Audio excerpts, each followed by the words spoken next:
Kicked out as a teen. For false rumors spread by my golden sister. Years later, parents see my success and demand money. I turned 32 last month, and I've been thinking a lot about how different my life could have been if my parents had just bothered to ask me one simple question back when I was 17. Just one question. That's all it would have taken. But they didn't. They never did. Growing up, I had a sister named Vanessa who was 3 years older than me. From the moment she could talk, my parents treated her like she hung the moon.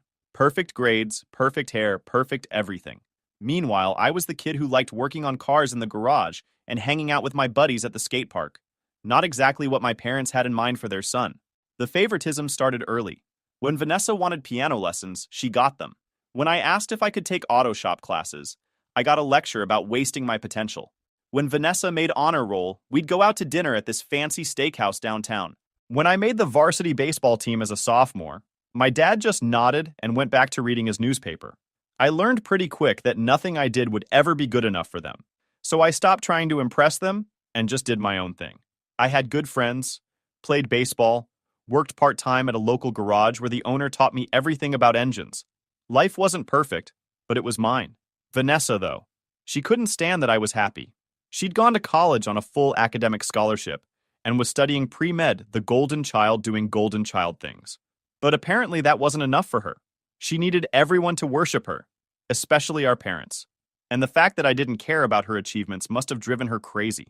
Things really went sideways during the summer before my senior year. I was working full-time at the garage, saving up money to buy my first car. Nothing fancy, just a beat-up old Ford Ranger that needed work. But it was going to be mine, paid for with my own money. I was proud of that. One weekend, Vanessa came home from college for a visit. I was in the garage working on a carburetor when she walked in. She had this weird look on her face, like she was planning something. I should have known right then that trouble was coming. She started asking me questions about work, about the guys I hung out with, about this girl named Ashley I'd been seeing normal sibling stuff, or so I thought. I answered her questions because, honestly, I was trying to make conversation. We weren't close, but we weren't enemies either. At least I didn't think we were. The next day, everything changed. I came home from work covered in grease and oil, which was pretty normal for me. My mom was in the kitchen cooking dinner, and my dad was in his office. Vanessa was sitting at the kitchen table with her laptop, and when I walked in, she looked up at me with this expression I'd never seen before. Pure satisfaction mixed with something darker. My mom turned around and just stared at me. Not the usual disapproving look I was used to, but something worse. Fear mixed with disgust. That's when I knew something was seriously wrong. Before I could ask what was going on, my dad came storming out of his office. His face was red, and he was holding his phone like he wanted to throw it at me. I'd seen my dad angry before, but this was different. This was rage. He started yelling at me about how I was a liar, a thief, and a disgrace to the family. I stood there completely confused, asking him what he was talking about. That's when Vanessa spoke up. She told my parents that she'd discovered I was selling substances at school. Not just using them, but dealing them to other kids I felt like I'd been punched in the stomach. I barely even knew anyone who did that stuff, let alone sold it. I tried to defend myself, telling them it wasn't true, that I had no idea what Vanessa was talking about. But my dad wasn't listening. He kept yelling about how he'd raised a criminal, how I was going to destroy the family's reputation. Vanessa had apparently shown them fake text messages that looked like they were from my phone. Messages about meeting up with people, talking about money, using code words that anyone could tell were about dealing. The messages looked real enough that my parents believed every word. I begged them to let me explain, to check my actual phone, to talk to my friends or my boss at the garage, anything to prove I was innocent. But my mom just started crying, saying she didn't know who I was anymore. My dad told me I had 1 hour to pack my things and get out of his house. 1 hour. That's all I got. 17 years old, and I had 1 hour to figure out where the rest of my life was going. I tried one more time to tell them the truth, but Vanessa jumped in with more lies. She said she'd seen me with a bag full of cash, that I'd been acting suspicious for months, that she'd been worried about me but didn't know how to tell them every word out of her mouth was complete fiction. But my parents ate it up. The worst part was the look on Vanessa's face while all this was happening. She wasn't upset or concerned. She was enjoying it. Every second of watching me get destroyed, she loved it. That's when I realized this wasn't some misunderstanding. This was planned. She'd set me up deliberately. I went upstairs and threw whatever I could fit into my backpack and a duffel bag. Clothes, my laptop, some photos, the money I'd been saving for that truck. It all fit into 2 bags. because apparently that's all my 17 years of life amounted to. When I came back downstairs, my parents were waiting by the door. My dad had his arms crossed and my mom was still crying. I looked at Vanessa one more time, hoping to see some crack in her facade, some sign that she felt even a little bit guilty. Nothing. She just sat there at the kitchen table, watching me leave like it was the most normal thing in the world. I walked out that door and didn't look back. I had nowhere to go and about $800 to my name. Welcome to adulthood, right? The first few nights, I slept in my buddy Jason's basement. His parents didn't know I was there, and I kept it that way. During the day, I went to work at the garage like nothing had happened. My boss, an older guy named Frank, noticed something was off. He didn't push, but he kept an eye on me. After about a week, Frank pulled me aside and asked me straight up if I was living on the streets. I tried to brush it off, but he saw right through it. He told me he had a small apartment above the garage that he used for storage. Said if I wanted it, I could stay there rent-free as long as I helped him with some extra projects on weekends. I almost cried right there in the garage. Instead, I just nodded and thanked him. That apartment became my home for the next year. It wasn't much, just a bedroom, bathroom, and a tiny kitchen, but it was mine. Frank became more of a father figure to me in those months than my actual dad had been in years. Senior year was brutal. Word had spread around school about what happened. Vanessa had made sure of that. She told our extended family, our neighbors, anyone who would listen that I'd been kicked out for dealing substances. Some people believed her, some didn't. But the damage was done. Ashley, the girl I'd been seeing, broke up with me the day she heard. She said her parents didn't want her dating someone like me that hurt more than I expected. But my real friends, the ones who actually knew me, stuck around. Jason, Tyler, and a few others from the baseball team had my back. I finished high school while working full-time at the garage. Frank helped me fill out college applications, but I didn't have the money or the grades for any decent scholarships. My GPA wasn't bad, just not good enough for the schools I wanted. So I made a different choice. I decided to skip college and learn a trade. Frank was teaching me everything he knew about auto mechanics, and I was getting good at it. Really good. I could diagnose engine problems faster than guys who'd been doing it for decades. It turned out that all those years of being called a disappointment for liking cars had actually given me a real skill. By the time I was 19, I was Frank's best mechanic. He paid me well, and I saved every penny I could. I bought that old Ford Ranger I'd wanted and fixed it up until it ran like new. It wasn't pretty, but it was reliable. More than I could say for my family. Working at the garage taught me more than just how to fix cars. Frank showed me how to run a business, how to talk to customers, how to build trust. He'd point out when I was rushing through a job or when I needed to double-check my work. He never talked down to me or made me feel stupid for asking questions. He just taught me patiently until I got it right. The customers started requesting me specifically for their repairs. Frank would joke that I was stealing his business, but I could tell he was proud. Some of the regulars would come in and ask if that kid with the Ranger was working that day. They trusted me, which meant everything to a 19-year-old who'd been told his whole life that he was a disappointment. I didn't hear from my parents or Vanessa for 3 years after I left. Radio silence. Part of me wanted them to reach out, to apologize, to admit they'd been wrong, but they never did. Eventually, I stopped waiting. I built a life without them. The first Christmas after I left was rough. Frank invited me to spend it with his family, but I told him I was fine. I ended up working on my truck in the garage all day, just to keep busy. Jason stopped by with some food his mom had made. He didn't say much, just sat with me while I worked. That's what real friends do. By the time I turned 20, I'd started to realize something important. My parents had kicked me out thinking I'd fail. They probably expected me to come crawling back, admitting I needed them.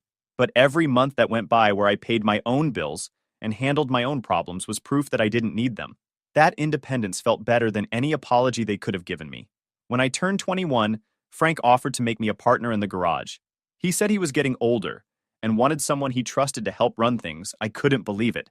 We drew up papers, made it official. Half the business was mine. The disappointment kid who got kicked out at 17 now owned half a auto repair shop. The day we signed the partnership papers, Frank took me out to lunch. He told me something I'll never forget.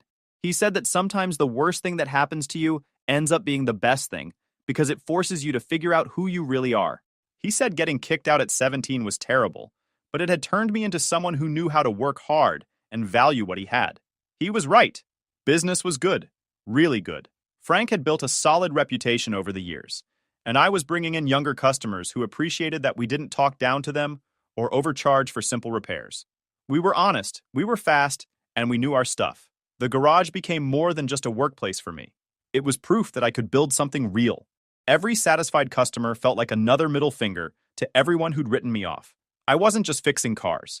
I was building a legacy. I started taking on specialty projects, classic car restorations. There was good money in it, and I loved the work. Taking some rusted old Chevy from the 60s and bringing it back to life, that was satisfying in a way nothing else was. The first restoration I did was a 1965 Impala that a guy had found in his grandfather's barn. It was covered in dust, the tires were flat, and mice had made nests in the engine compartment. Most people would have looked at it and seen junk. I saw potential. Took me 4 months working nights and weekends.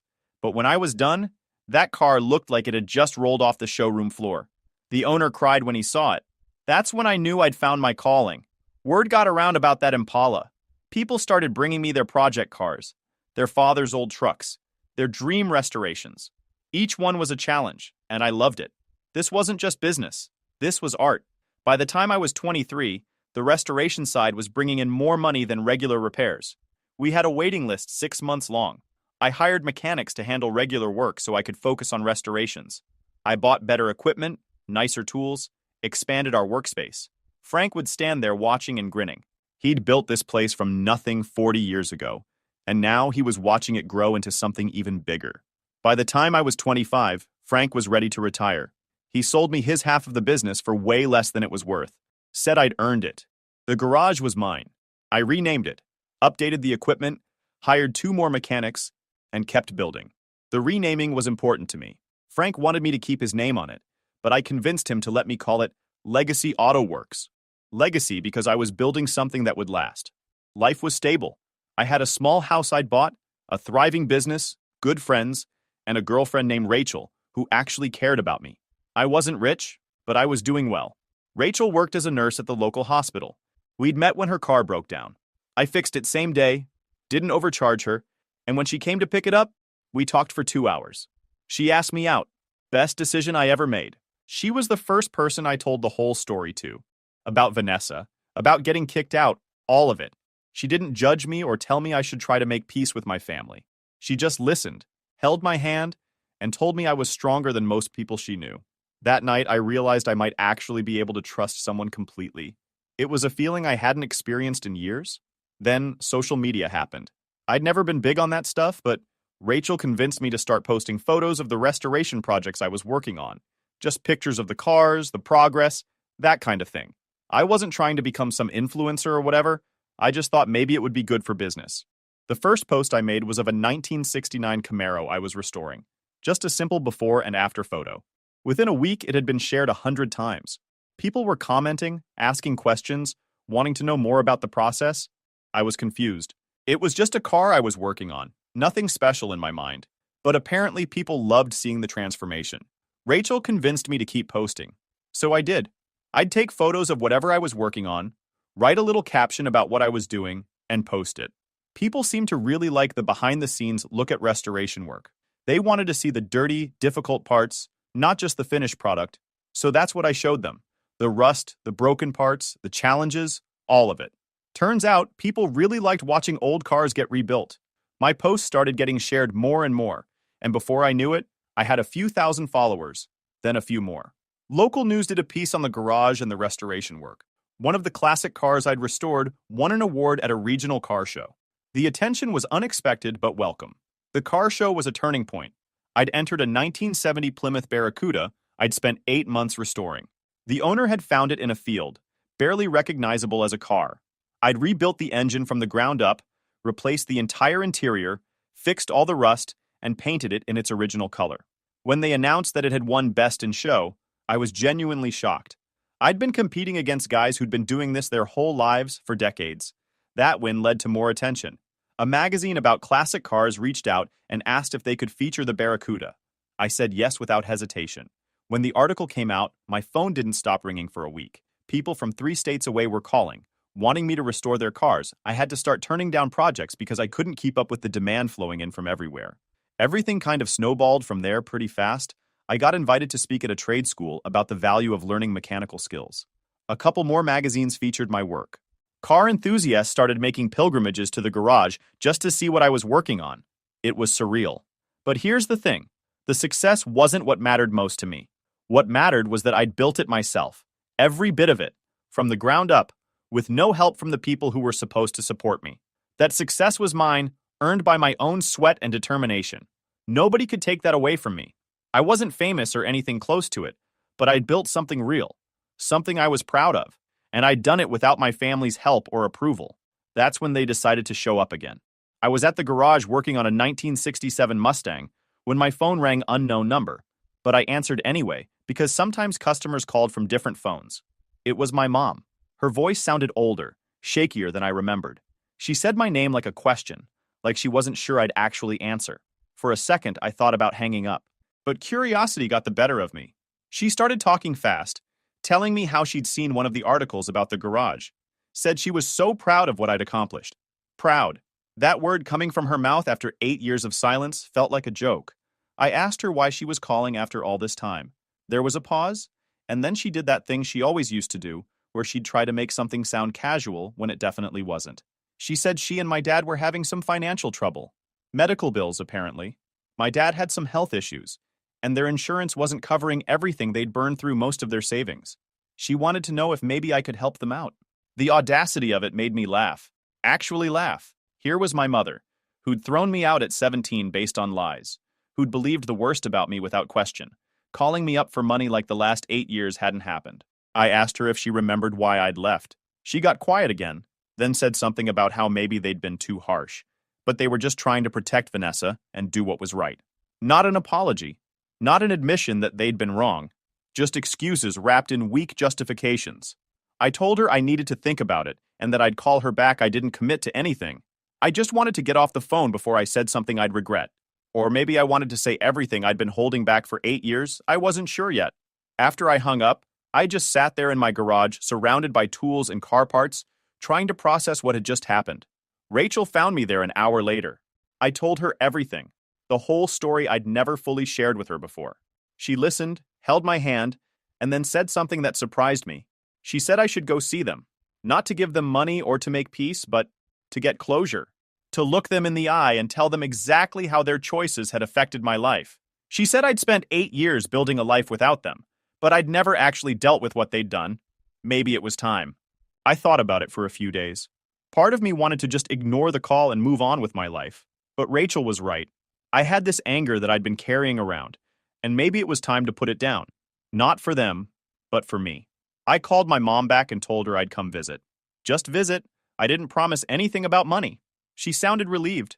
Too relieved, and that should have been my first clue about what was really going on. The drive to their house felt surreal. I hadn't been back to that neighborhood in 8 years. Everything looked smaller somehow, less important than it used to be. Their house needed work. The paint was peeling, the yard was overgrown, and the whole place just looked worn down. My mom answered the door. She'd aged more than I expected. More gray hair, deeper lines around her eyes. She tried to hug me, but I stepped back. Old habits die hard. She looked hurt, but didn't push it. We went inside. My dad was sitting in his recliner in the living room. He looked older too, thinner. He nodded at me but didn't get up.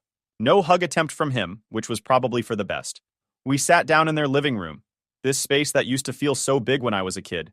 Now it just felt cramped and dated. My mom offered me something to drink. I said no. I wasn't here for a social visit. I asked them directly why they'd really called me. My mom started with the same story about medical bills and financial trouble. I let her finish. Then I asked the question I'd come there to ask. Did they ever find out the truth about what Vanessa did? The silence that followed told me everything I needed to know. My dad shifted in his chair, uncomfortable. My mom looked at her hands. Neither of them would meet my eyes. Turns out, they had found out. About 2 years after I left, Vanessa had gotten into some trouble at her medical school. She'd been caught falsifying research data for a project. When the school investigated, they found a pattern of behavior: lying, manipulating situations to her advantage, throwing other students under the bus to make herself look better. The school called my parents as her emergency contacts. During that conversation, Vanessa had apparently broken down and admitted that she'd done similar things before, including what she'd done to me. My parents had known for 6 years that I was innocent. 6 years. And they'd never once reached out to apologize or try to make things right. I asked them why they didn't call me when they found out. My mom started crying, saying they were ashamed, that they didn't know how to face me after what they'd done. My dad said they figured I'd moved on with my life and wouldn't want to hear from them anyway. Cowards. That's what they were. They'd been too embarrassed and too proud to admit they were wrong, so they'd just pretended it never happened. And now, 6 years later, they were only calling because they needed money. I asked where Vanessa was now. My dad said she'd left medical school after the scandal and moved across the country. They barely heard from her anymore. She'd basically abandoned them once she couldn't use them to prop up her perfect image. The irony wasn't lost on me. The golden child they'd protected and believed in had thrown them away the second it was convenient. Meanwhile, the son they'd kicked to the curb had built a successful business and a good life without them. My mom started talking about the medical bills again, circling back to why they'd really called. She said they were facing serious financial problems. My dad's health issues were real and they were struggling. She pulled out papers showing past due medical bills, notices from collection agencies, all of it. I looked at those papers, and I felt nothing. No sympathy, no urge to help, nothing. These people had thrown me away based on lies. They'd believed the worst about me without question, and when they'd found out the truth, they'd been too cowardly to make it right. I told them I wasn't going to give them any money. My mom started crying harder. My dad got angry, asking how I could be so heartless to my own parents. He actually used that word, heartless. I stood up. I'd heard enough. I told them that when I was 17, they'd made their choice. They'd chosen to believe a lie over their own son. They'd thrown me out with nothing and never looked back. They'd let me struggle and build a life from scratch while they pretended I didn't exist. I said when they found out the truth, they'd made another choice. They'd chosen their pride and their shame over doing the right thing. They could have called me at any point in the last 6 years. They could have apologized, tried to rebuild something, but they didn't. Not until they needed something from me. I told them about that first night sleeping in Jason's basement, terrified that his parents would find me and kick me out too. About eating ramen for weeks because it was all I could afford, about working double shifts at the garage while finishing high school, so exhausted I could barely keep my eyes open in class. About the nights I'd lie awake wondering what I'd done to deserve being thrown away like garbage. My mom tried to interrupt, saying they didn't know it was that bad. I laughed at that. Of course they didn't know. They never bothered to find out. They never once checked to see if I was okay, if I had a place to sleep, if I was eating. They just assumed I'd figure it out, or they didn't care enough to wonder I told them about Frank, about how a stranger had shown me more kindness and support in 1 year than they had in 17, about how he'd given me a home when they'd taken mine away, about how he'd believed in me when they never had, about how he'd taught me that family isn't about blood, it's about showing up. My dad's face was getting redder. He started to say something about how they'd done what they thought was right, how they were just trying to protect Vanessa. I cut him off. I asked him how throwing out an innocent 17-year-old was protecting anyone, how believing lies without asking questions was doing what was right, how abandoning your son because it was easier than admitting you might be wrong was being a good parent. My mom was still crying, but now she was also trying to defend their actions. She said something about how Vanessa had been so convincing, how the evidence looked real, how they'd been scared and didn't know what to do. I told her she was right about one thing. They hadn't known what to do. And instead of finding out, they'd taken the easy route and just gotten rid of the problem. I told them about the shame I'd carried for years, wondering what was wrong with me that my own parents could throw me away so easily. About the nights I'd replayed that last conversation over and over, trying to figure out what I could have said differently to make them believe me. About the therapy sessions with Frank's daughter, who was a counselor, where I'd worked through the abandonment issues they'd left me with. That got their attention. My mom asked what I meant by therapy sessions. I told her that, yeah, having your parents throw you out based on lies tends to mess you up a bit. Took me years to work through the trust issues, the fear that anyone I cared about would eventually decide I wasn't worth keeping around. My dad shifted uncomfortably in his chair. I could see the guilt starting to register on his face, but I wasn't done yet. I told them about Rachel, about how it took me 3 years of dating her before I could actually believe she wouldn't leave, about how I still sometimes had nightmares about being 17 and homeless, about how every success I'd achieved was colored by the knowledge that my own parents thought so little of me.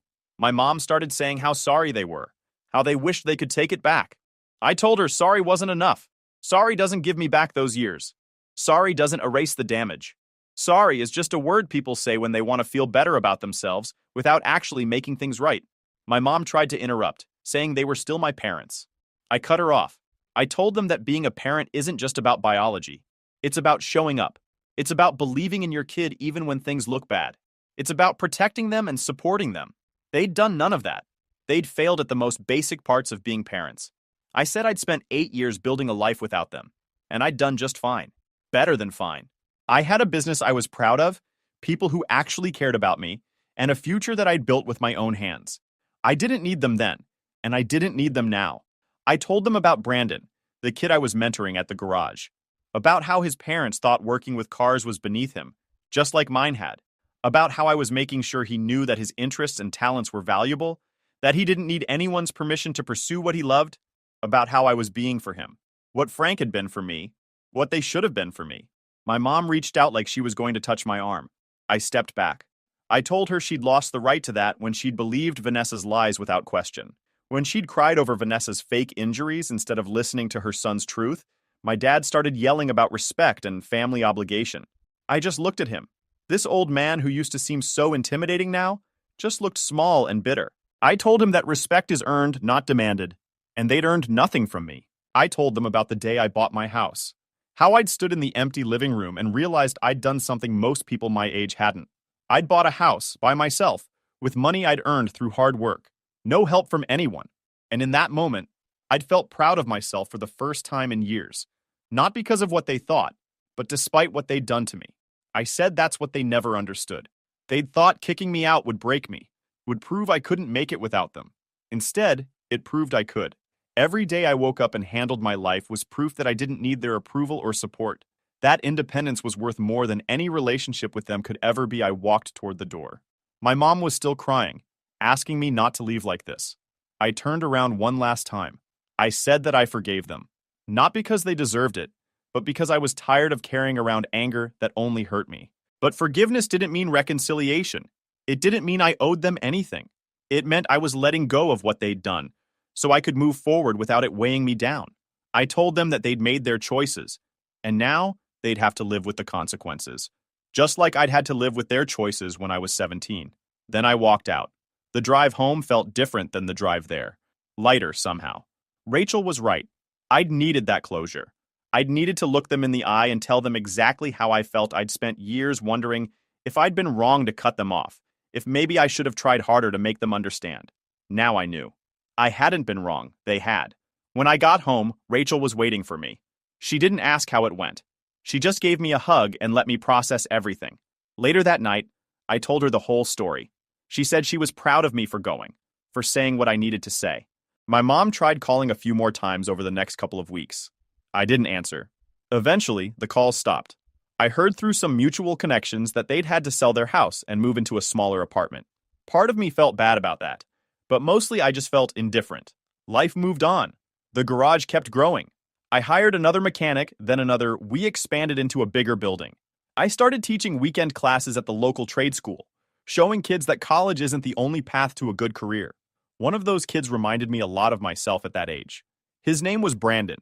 He was 17, loved working on cars, and his parents thought he was wasting his potential.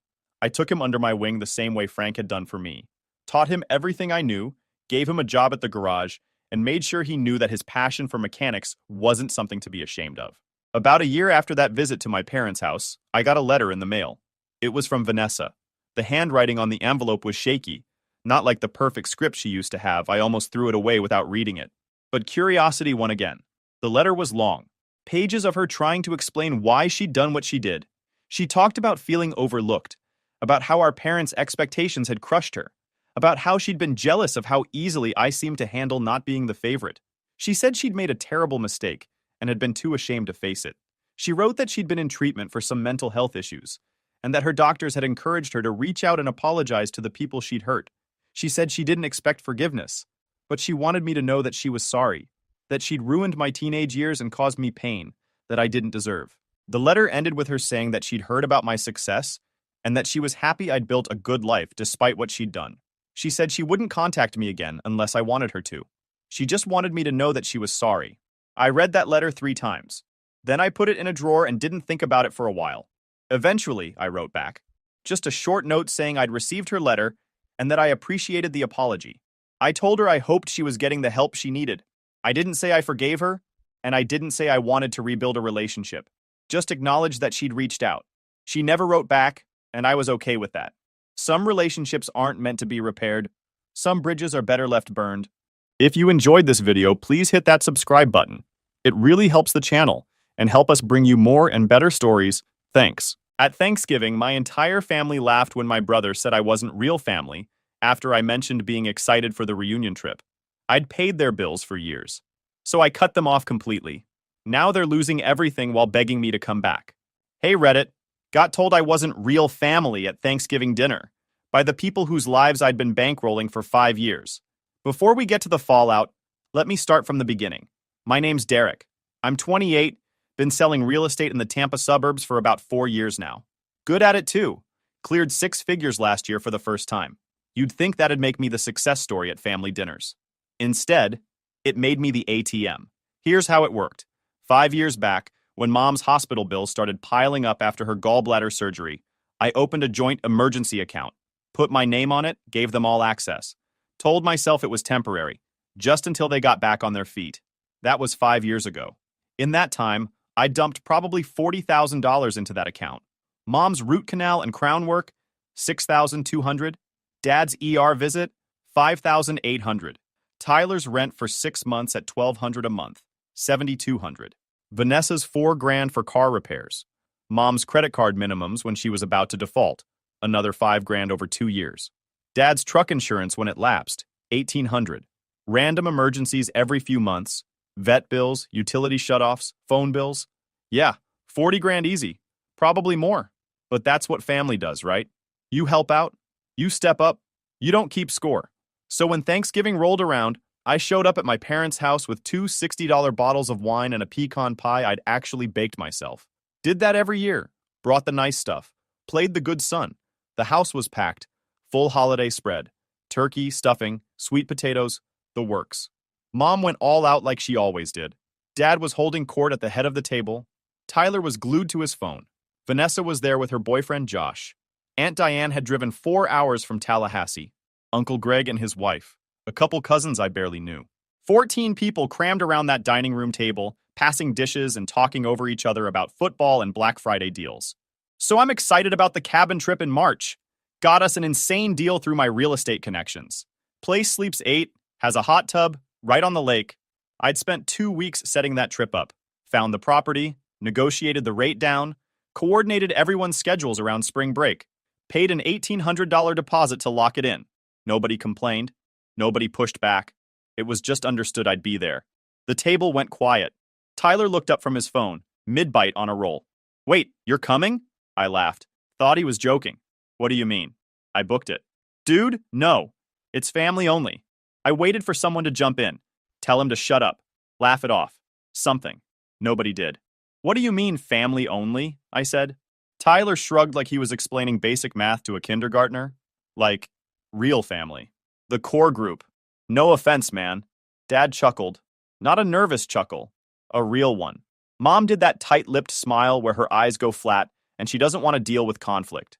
Vanessa studied her mashed potatoes like they held the secrets of the universe. Aunt Diane giggled awkwardly. Uncle Greg tried. Oh, come on, Tyler's messing around. But Tyler didn't correct it. Nobody did.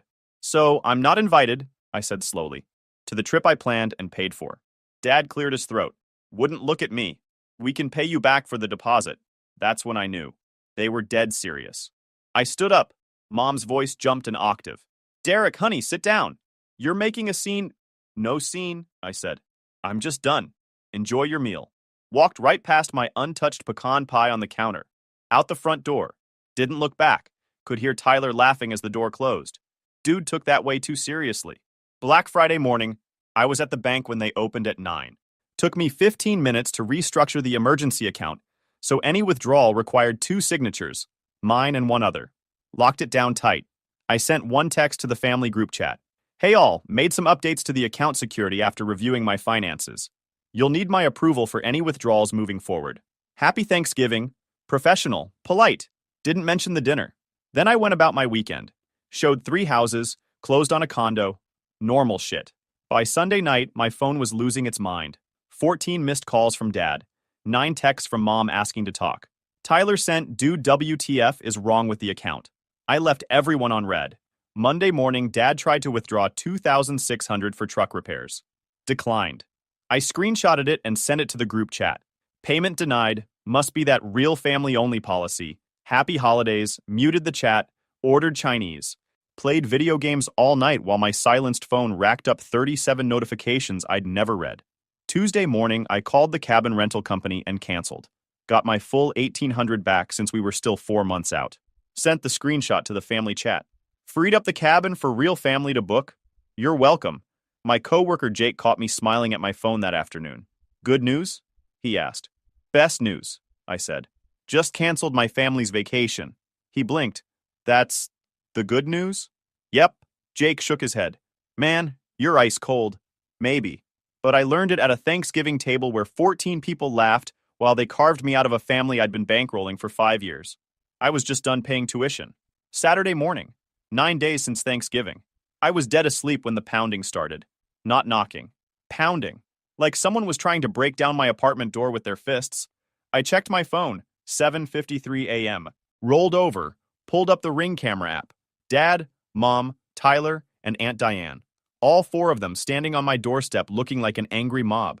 Diane had driven 4 hours from Tallahassee for this. They'd coordinated an ambush. I took my time, brushed my teeth, made coffee, watched them through the camera getting progressively more agitated. Dad kept pacing. Tyler was on his phone, probably texting someone about what a jerk I was. Mom dabbed at her eyes with a tissue, even though nobody was around to see her cry yet.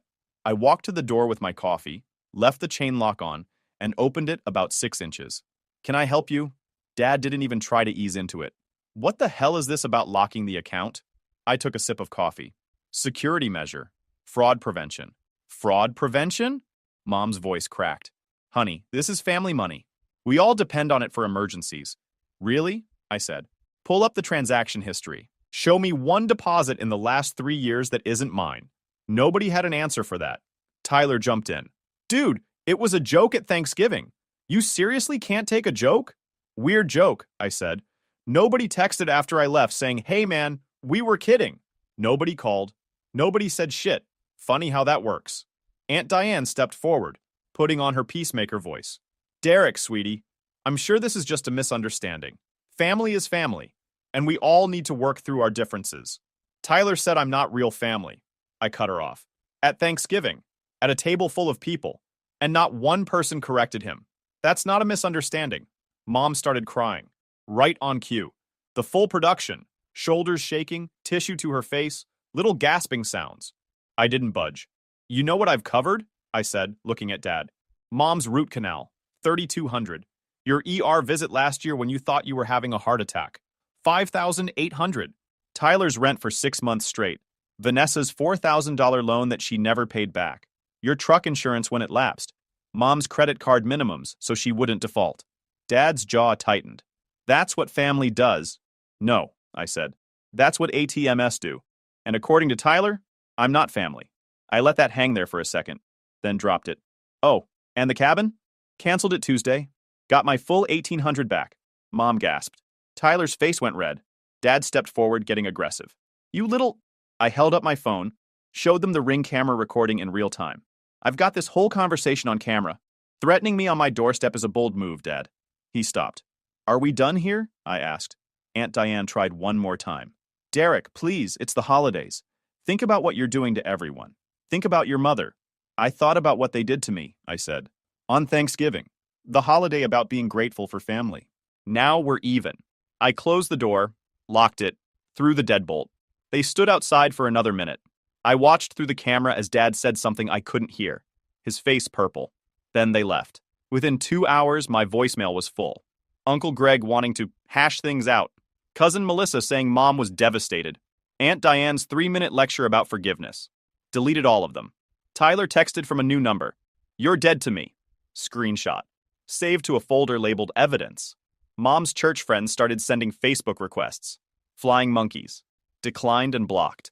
My coworker Jake stopped by my desk Monday morning. Saw the folder name on my laptop screen when I was organizing files.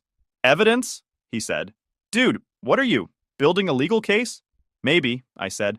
Still in discovery phase. He laughed, but I wasn't really joking. Something told me this was just getting started.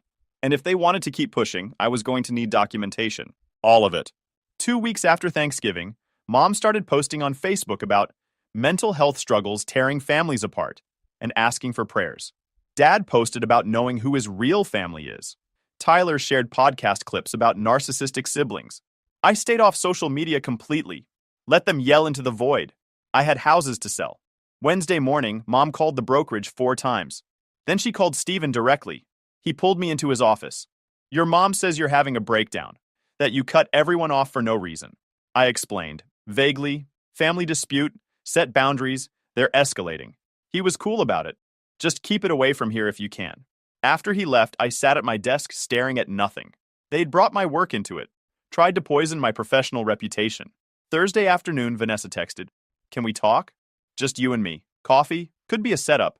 But it was Vanessa, not them. Saturday, 2 p.m., Starbucks on Dale Mabry, public place. Showed up early, checked the parking lot, just her car. No ambush. Looked exhausted. Hair pulled back, no makeup. I sat down across from her. "They're losing their minds," she said. "No hello, no small talk. Dad's talking about suing you. Mom cries every day. Tyler won't shut up about how you're destroying the family." "Suing me for what?" I said. "Closing my own account?" "He doesn't know. He's just angry." She stared into her latte. "And Mom's telling everyone you've had a breakdown." "I walked out of one dinner," I said. "That's the breakdown?" She didn't answer right away. "I've been thinking about everything. How many times you bailed me out." Her voice cracked. "That $4,000 I borrowed for my car. I never paid you back." "I know." I sat there at Thanksgiving and laughed. She looked up at me, eyes red. "When Tyler said that about real family, I laughed. And then I wondered why you left." First real crack in the family wall. She told me she'd been feeling suffocated by our parents for years. They controlled everything, guilted her about every decision. She wanted out but didn't have savings. "Where would you go?" I asked. "I've got a friend in Nashville. Works in accounting. Said there's an opening at her firm. She offered me her spare room while I get on my feet." She looked down. "I just don't have the money to leave, so I'm stuck." I understood that. Being trapped because you couldn't afford to escape. "I've been where you are," I said. She nodded, wiped her eyes. For the first time in years, I was sitting across from someone in my family who actually got it. Someone who finally saw the cage. 3 weeks after Thanksgiving, I was doing my quarterly credit report check.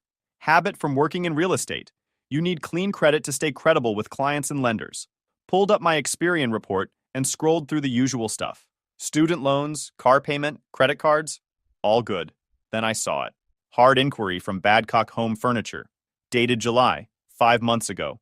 I'd never been to a Badcock in my life. Below that, account opened. Financed amount, $2,847. Status, 150 plus days past due. My heart rate kicked up. I called the store directly. Got transferred twice before landing with someone in their credit department. "Hi, I'm seeing an inquiry on my credit report from you guys. Can you tell me what this was for?" Keyboard clicking on the other end. "Sure, let me pull that up." "Okay, yeah. Account opened in July. Financed $2,847 in furniture. Delivered to..." She read off an address. My parents' address. "Can you send me a copy of the application?" I said. "Sure thing. I can email that over. Do you want the payment history too?" "Yeah, all of it." Hung up. Sat in my car outside a property I'd just shown, staring at my phone. Email came through 3 minutes later. Opened the attachment. Scanned copy of a credit application. Name, Derek Sullivan. Social security number, mine. Address, my parents' house. Signature line, Derek Sullivan, in handwriting that wasn't mine. I'd know Mom's handwriting anywhere. Seen it on birthday cards and grocery lists my whole life. Payment history showed 3 payments made. August, September, October. Then nothing. Account sent to collections in November. They'd been stealing my identity for months, while planning a trip without me, while treating me like an ATM, and then they laughed at me at Thanksgiving. I called Vanessa. "Did you know about furniture?" I said. Pause. "What furniture?" I explained. "The account, the application, the debt." "Oh my God," she said. "Wait. They got a new couch and dining set last summer. I remember because Mom posted photos on Facebook. She said they got some zero-interest financing deal." "The deal was my credit," I said. "Derek, I swear I didn't know. I thought they paid cash or something." I believed her. She sounded horrified. "What are you going to do?" she asked. "I don't know yet," I said. "But I'm done pretending this is normal." 2 days later, Vanessa texted asking to meet again. Same coffee shop. This time she had a plan. "My friend in Nashville," she said. "Sarah, the accountant job's real. She sent me the posting. Pays $52,000 plus benefits. And she said I can stay with her for 3 months, maybe longer, just until I save up for my own place. That's great, I said. I'm broke, Derek. She looked at the table. Most of my paycheck goes to debt, credit cards, car payment. I've got maybe $800 in savings. I can't afford the deposit and first month's rent to break my lease. Can't afford the move. She looked up at me. I know I have no right to ask. Not after Thanksgiving. Not after everything. But could you help me leave? I'll pay you back. I'll sign something, set up a payment plan, whatever you need. I pulled out my checkbook, wrote a check for $5,500, slid it across the table. She stared at it like I'd handed her a live grenade. Why? Her voice broke. Why would you do this? After everything. Because you admitted you were wrong, I said. That's more than they'll ever do. She started crying. Not the mom manipulation crying. Real crying. One condition, I said. When you leave, don't tell them where you're going. Don't give them the address, the city, nothing. They'll guilt trip you into coming back. She nodded, folded the check, put it in her purse. Thank you, she said. I mean it. Thank you. We hugged in the parking lot. First real family moment I'd had in years. 1 down, 3 to go. That night I filed a dispute with Badcock Furniture. Provided evidence I didn't open the account. Wrong address, wrong signature, no knowledge of the purchase. They flagged it as fraud. Said they'd forward it to their legal team for investigation. I didn't file a police report. Not yet. Wanted to see if they'd own up to it first. Drafted a text. Sat with it for 10 minutes. Then unmuted the family group chat temporarily and sent it. Whoever opened a credit account in my name at Badcock Furniture in July, you have 48 hours to come clean before I file a police report. This is your only warning. Hit send. Muted the chat again. Set a 48-hour timer on my phone. Checked the chat once just to see. Mom. What are you talking about? Dad. This is ridiculous. You're making accusations now? Tyler. Bro, you've actually lost it. Nobody confessed. I opened my laptop, created a new folder. Legal, identity theft. Started organizing everything. Credit report. Email from Badcock. Application with mom's handwriting. Payment history showing the account went delinquent right before Thanksgiving. Opened a notes document. Started building a timeline. If they wanted to play dumb, fine. I had 48 hours of patience left. After that, this went from family drama to criminal case. And I wasn't bluffing. Hour 47. Nobody confessed. I was sitting at my desk, police department's non-emergency number pulled up on my phone. When it rang. Unknown number. Answered it. Yeah? Dude, don't do this. Tyler's voice, calling from someone else's phone. Do what? The police report. It was a mistake, okay? They were going to pay it back. I sat up straight. So it was them. Silence. Then I heard it. The moment he realized he'd just confirmed everything. Look, they were broke. You cut them off. What were they supposed to do? Not commit identity theft, I said. That was literally an option. You're really going to send mom to jail over a couch? I'm going to hold her accountable for fraud, I said. There's a difference. Hung up. 20 minutes later, my phone rang again. Dad's number. Mom's voice. Derek, please. Already crying. Full breakdown mode. I made a mistake. I'm so sorry. I'll pay you back. Monthly payments, whatever you want. Just don't file that report. You had 48 hours to come clean, I said. You didn't. Tyler did. I was scared. Your father said you were bluffing. I don't bluff, Mom. She begged. Promised she'd make payments. Asked what she could do to fix it. Nothing, I said. This isn't about the money. It's about you stealing my identity and trashing my credit and not even telling me. Hung up. Opened my laptop. Filed the police report online.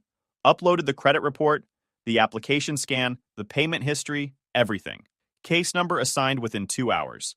Then my email dinged. Credit monitoring alert. My blood went cold before I even opened it. New inquiry, Capital One. Dated December 8th. I pulled up my calendar. December 8th, 2 days before I sent the 48-hour warning. They opened it before I even threatened them. Probably panicking when they realized the furniture account was flagged. They did it again. Called Capital One's fraud line. Spent 15 minutes on hold. Finally got through. Yes, sir. Account was opened on December 10th. $3,000 limit. Currently has $1,200 in charges. What's the shipping address for the card? She read it back. My parents' house. Can you tell me what the charges are? Let's see. Shell gas station, Walmart, Applebee's, 2 charges at ABC Liquor. I was shaking. Not scared, shaking. Rage shaking. I need to report this as fraud, I said. Absolutely. I'll flag the account immediately and I need copies of everything. The application, the charges, all of it. I'm filing criminal charges. Hung up. Called the police department. Updated my report with the second incident. Then I called Nathan, college buddy who went to law school, now did criminal defense work in Clearwater. Derek, hey man, what's up? I need your opinion on something. How screwed is someone if they commit identity theft twice in 3 weeks? Told him everything. The furniture, the credit card, the evidence. He whistled. Derek, this is textbook. You've got documentation, proof of address, transaction records. They're completely screwed if you push this. How screwed? Identity theft's a felony in Florida. Multiple incidents shows a pattern. They're looking at serious charges. Prison time's on the table if the DA wants it. Good. You sure you want to do this? This is your parents. They did this to themselves, I said. Twice. Police contacted my parents that afternoon for an interview. Told them there was an active fraud investigation. I unmuted the family group chat just to watch. Dad, Derek called the cops on us. Mom, I can't believe you'd do this to your own mother. Tyler, over money? You're actually insane, Aunt Diane messaged me directly. I don't know what's happening, but this has gone too far. You need to drop this now. I responded, they committed 2 counts of identity theft in 3 weeks. I'm not dropping anything. Blocked her. Jake caught me at the office the next day, saw me going through my legal identity theft folder. Dude, he said, you're living a true crime podcast. Yeah, I said, except I'm the victim and the prosecution. That evening, my doorbell rang. Checked the Ring camera first. Learned that lesson. It was Pops, Grandpa Frank. I let him in. Your dad called me, he said. Didn't sit down. Just stood in my living room. Said you're trying to ruin them. Destroy the family. I tensed up. Wasn't sure which side he was on. So I made some calls, Pops continued. Talked to your aunt. Called the police station. Confirmed the case number. Got the story from their end. Wanted to hear it from you. I told him everything. Thanksgiving dinner, the account, the furniture fraud, the credit card they opened while I was threatening legal action. He listened. Didn't interrupt once. When I finished, he nodded slowly. You did the right thing. I exhaled. Hadn't realized I'd been holding my breath. I love my son, Pops said. But he's an idiot. And Linda's been a manipulator since the day he married her. I've watched them use you for 5 years. Should have said something sooner. First real validation I'd gotten from anyone. You need anything. Lawyer fees, place to stay if this gets uglier? You call me, he said. I nodded. And Derek? He looked me dead in the eye. Don't back down. They're gonna try to guilt you. Cry, beg, play victim. Don't let them. I won't. He clapped me on the shoulder. Good man. After he left, I sat on my couch in the quiet. For the first time since Thanksgiving, I didn't feel alone. Early December. 5 weeks since Thanksgiving. I had an open house scheduled for Sunday, 2 to 4 p.m. Nice property in a good neighborhood. $520 asking price, 3-bed, 2-bath, updated kitchen. Expected decent traffic. Got there at 1:30 to set up. Unlocked the door, turned on all the lights, put out the sign-in sheet and brochures. Classic soft jazz playing through my Bluetooth speaker. Made the place feel welcoming. Open houses are public listings. Anyone can look them up online. My name's on every listing I do. Didn't think about that until it was too late. First group showed up at 2:05. Couple in their 30s, pre-approved for $550. Serious buyers. I walked them through, answered questions about the roof, the AC unit, property taxes. We were in the kitchen. I was explaining the granite countertops, pointing out the undermount sink, when I heard the front door open. Assumed it was another potential buyer. Tyler and Dad should have known they'd been tracking my listings, waiting for a moment like this. Dad's voice boomed across the house. We need to talk. Now. The couple I was helping looked at each other. Uncomfortable didn't begin to cover it. This isn't the time or place, I said. Kept my voice professional. You made it the time and place when you called the COPS on your MOTHER, Dad was yelling. Full volume. Other people in the house, at least 3 other groups, were staring now. Tyler had his phone out, filming. You need to leave, I said. Still calm. This is private property. Private? Dad stepped closer. You've been hiding for weeks, ignoring our calls. You owe us a conversation. I pulled out my phone, dialed 911. Yes, I need police at 2847 Cascade Drive. 2 individuals trespassing on private property, refusing to leave. Dad's face went purple. You're calling the cops again? Tyler moved closer with his phone. This is psychotic. You're actually calling the cops on your own dad. The couple I'd been helping quietly slipped past them toward the front door. Gone. 2 other groups followed. Just walked right out. My open house was dying in real time. Dad got in my face. Close enough I could smell the coffee on his breath. You think you're so smart? You think you can just destroy this family over what? Your pride? You destroyed it when you committed felonies in my name, I said. Twice. It's just money, Tyler shouted. We're family.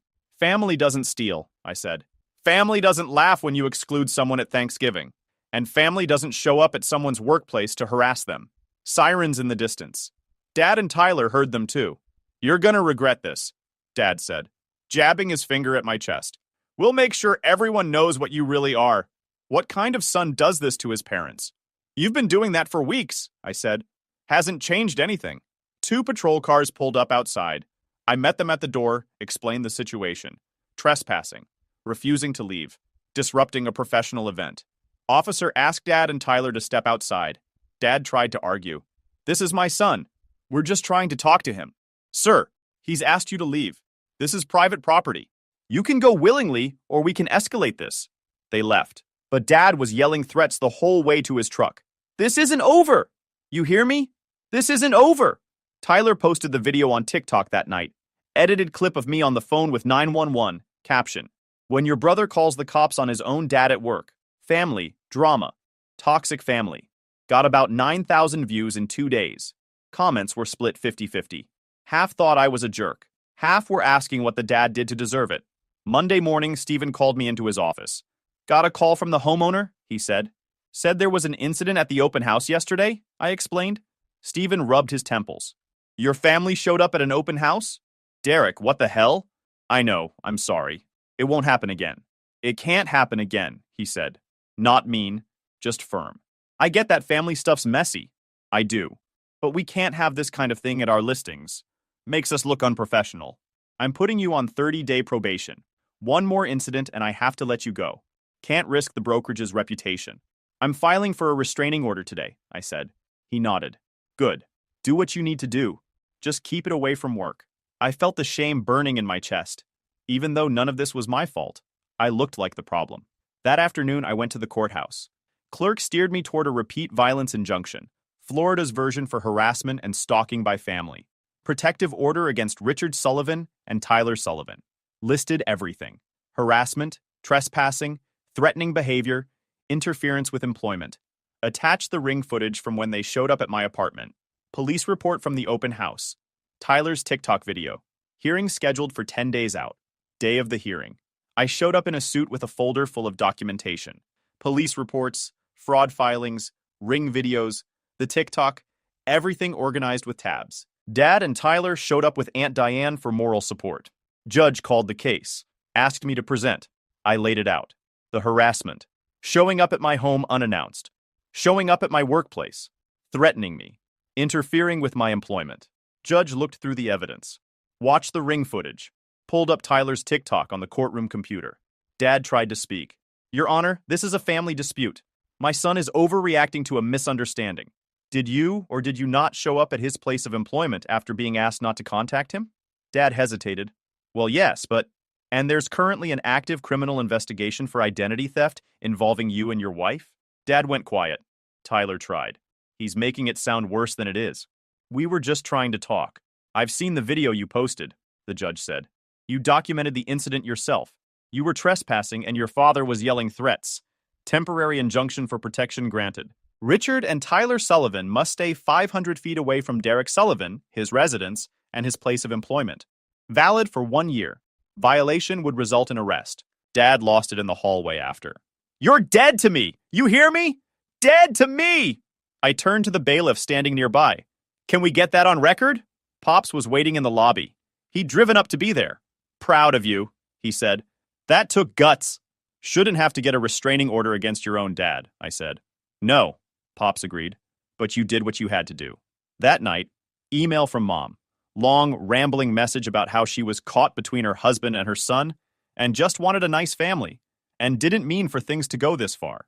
Said she was seeing a therapist now, wanted to make amends. Start fresh. Asked if I'd be willing to meet just the two of us. No mention of the fraud. No real apology. Just vague mistakes were made language and requests for reconciliation. I read it twice, then deleted it. Didn't respond. 2 months later. Late January. Life had normalized. New apartment across town. Nobody had the address except Pops. Got promoted to senior agent after closing 8 deals in December.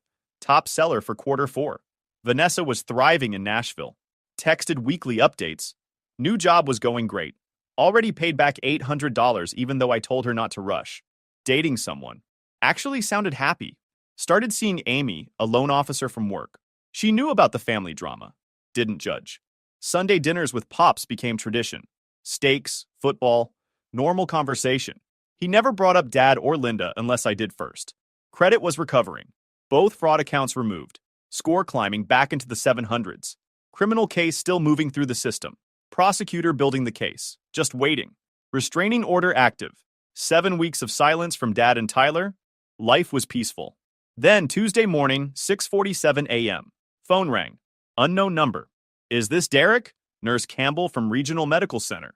Calling about Richard Sullivan, your father. He's been admitted to ICU. My stomach dropped. Major heart attack early this morning. Critical, but stable. Intubated. Your mother asked us to call. Thanked her. Hung up. Called Pops. Just heard, he said. Happened around 4 a.m. massive. Should I? Your call, son. I sat with it for an hour. Got ready for work. Decided I'd call for updates but wouldn't visit. Not yet. Around 11. Voicemail from a restricted number. Mom's voice. Destroyed. Derek, it's Mom. Your father's in ICU. They don't know if he'll make it. I'm alone. Tyler's at work. Vanessa's in Nashville. The bills, the insurance. I can't afford this. Please. I know I don't deserve it. But he's your father. Please. Hysterical crying. I listened. Felt the old pull. Guilt. Obligation. But also remembered Thanksgiving. The laughter. The fraud. The open house. Called the hospital directly. Spoke with billing.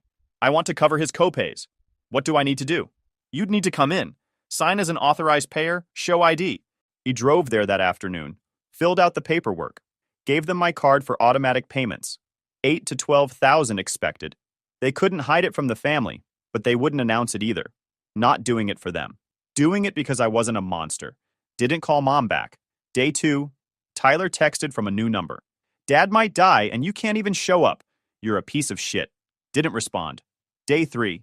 Voicemail from Aunt Diane about how I needed to put things aside. Be there for Mom. Deleted it. Day 5. Dad improving. Off ventilator. Conscious but weak. Mom called. I answered. Derek! Oh, thank God. I've been trying. I know. Hospital called. I handled the insurance. Bills are covered. Silence. You did? Oh, sweetheart, thank you. Does this mean... It means I'm not letting him go bankrupt. That's it. Can you visit? He's asking for you. Is he? Or are you? She hesitated. Caught. He's been in and out, but if he saw you, I did what needed doing. I'm not coming. Her voice shifted. Got that edge. He's your father. He could die. Whose fault is that? I didn't give him a heart attack. You caused the stress.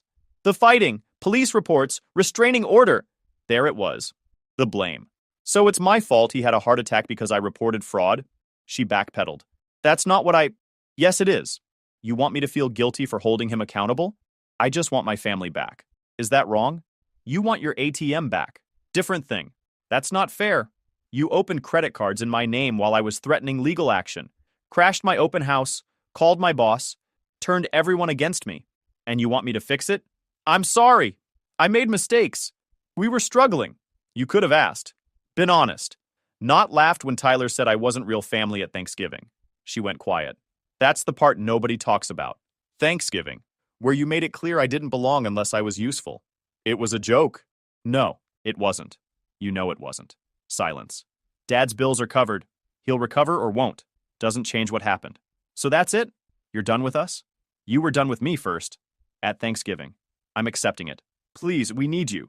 We don't have anyone. You needed my money, my credit, someone to blame. You never needed me. Full sobbing. That's not true. It is. We both know it. Hope Dad recovers. But I'm not coming back. Last attempt. Voice shifting to desperation mixed with anger. If you don't help, we're losing the house. Medical bills, legal fees. We can't survive without you. There it was. The real reason. You'll figure it out. You always do. Just not with my money. Her tone went ice cold. You'll regret this. When we're gone and you're alone, you'll regret pushing us away. Maybe. But I'd regret staying more. Hung up. Sat in my apartment. Didn't feel sad or guilty. Just exhausted. Amy came over. Brought dinner. Told her about the call. She listened without trying to fix it. You did what you could. Rest is on them. 3 weeks later, mid-February, Dad recovered. Went home with medications and lifestyle changes. Knew because Pops told me. Vanessa called, asked if I was okay. Yeah, I am. We talked about her life instead.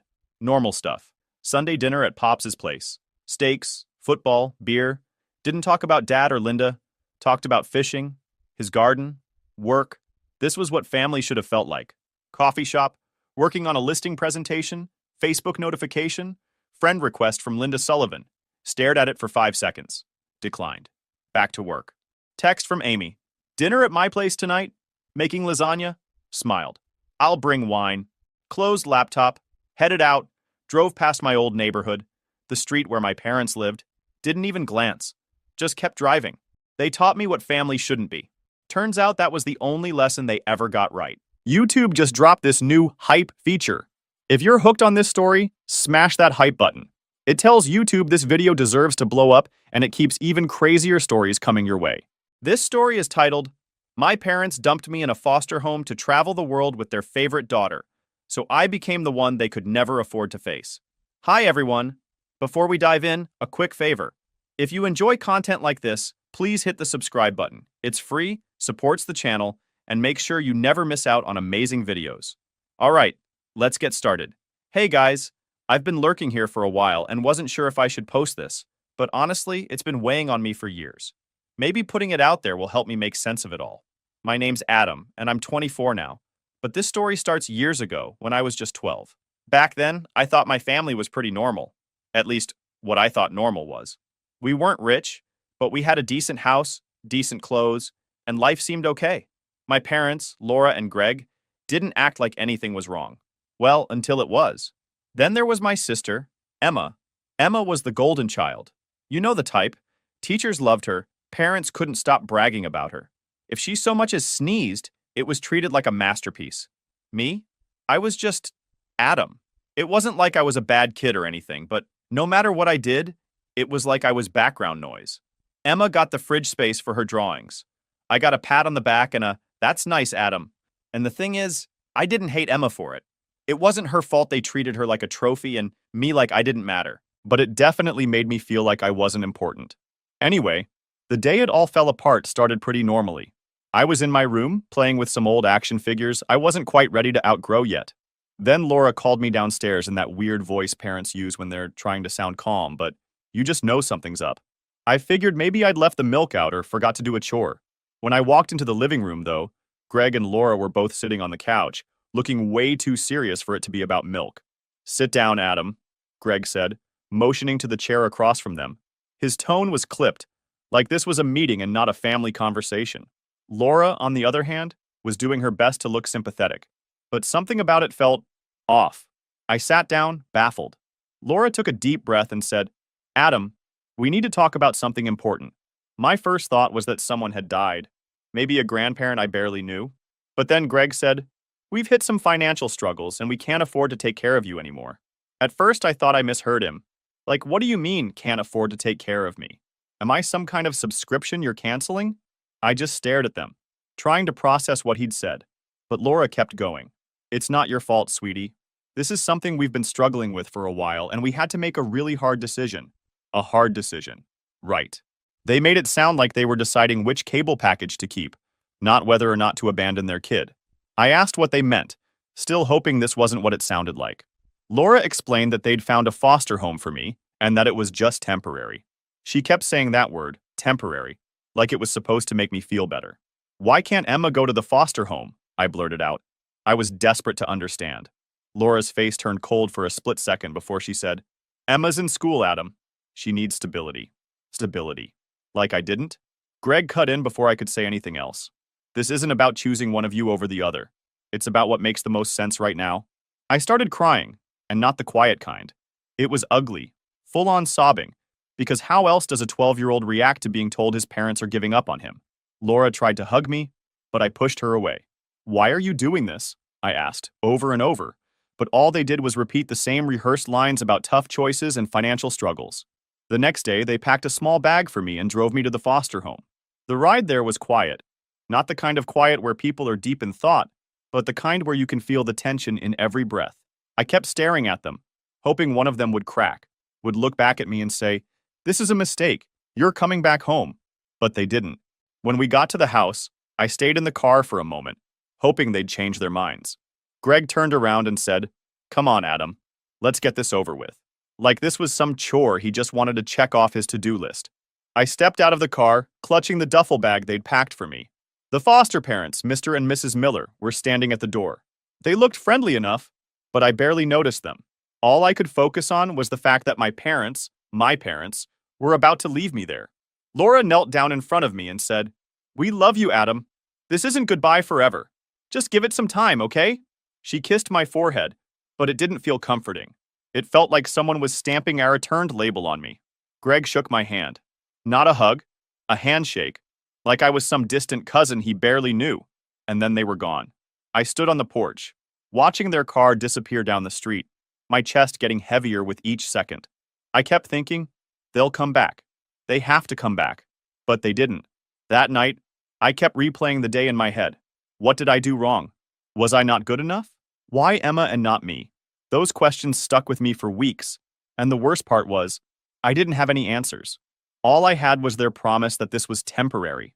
And even though I wanted to believe it, deep down, I had this gnawing feeling that I'd never see them again. Looking back, I realized that was the moment everything changed. It wasn't just about them leaving, it was about the way they left, like I was some burden they were relieved to get rid of. But at 12, I didn't have the words to process that. All I knew was that my parents drove away, and I was alone. Over the next few days, the Millers tried to make me feel at home. Mrs. Miller made pancakes for breakfast every morning. Mr. Miller would pop his head into my room every now and then with random trivia. Despite their efforts, I wasn't ready to trust them, or anyone really. My parents had promised me this was temporary, so I held on to that like it was my lifeline. I kept telling myself they'd call, they'd explain everything, and I'd be back home before I knew it. But days turned into weeks, and weeks turned into years, and not a single word from them. It wasn't until I started school again that the reality of my situation began to sink in. Kids at school noticed I was new and asked me all kinds of questions. Where are you from? Why'd you move here? I didn't have the energy to explain the truth, so I made up vague answers like, "Oh, my parents are working in another state for a while." Even saying those words felt bitter in my mouth. One afternoon after school, I was sitting in the Miller's living room, scrolling through my phone and avoiding homework. That's when I made the mistake of looking up my parents online. I didn't even know what I was searching for. Maybe just some kind of sign that they were still thinking about me. What I found instead knocked the wind out of me. There they were, smiling on a beach, the ocean behind them, looking happier than I'd ever seen them. The caption under the photo read, "Finally living our dream life." My stomach churned as I scrolled through their posts. Picture after picture of tropical vacations, fancy dinners, and, of course, Emma. She was in nearly every photo, usually front and center, with captions like "Our amazing daughter." It was like I didn't exist. The more I scrolled, the angrier I got. They'd told me they couldn't afford to keep me, but here they were, living like they were influencers. And Emma, she wasn't in foster care like me. She was still with them, smiling for the camera like everything was perfect. I felt like my head was spinning. They hadn't just abandoned me, they'd erased me. What hit me the hardest wasn't just the pictures. It was the travel blog. Yep, they had a whole blog where they detailed their journey to freedom. They wrote about how letting go of material possessions, aka me, had given them clarity. I scrolled down to comments. But this time, something stood out. There was a comment from an account with no profile picture. It read, "Must be nice running away and leaving everything behind. Hope it doesn't catch up to you." I frowned.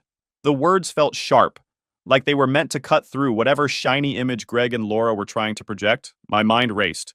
What did the commenter mean by leaving everything behind? Were they talking about me? Or something else entirely? I clicked on the comment, but the account was private, and their profile picture was just a blank gray circle. I scrolled further down the page, looking for more. In another photo, one of Laura holding a tropical drink, someone else had written, "Guess skipping town was worth it after all." My chest tightened as I stared at the words. Skipping town? Why would someone say that? I scrolled through more comments, but there was nothing else as pointed as those two. Most people were congratulating them, telling them how inspiring their lifestyle was. I wanted to scream at those people for not seeing through the facade. I couldn't let it go. Were those comments random trolls, or did they know something I didn't? It wasn't like Greg and Laura were strangers to lying. They'd told me they couldn't afford to take care of me, but clearly that wasn't true. Was there more to it?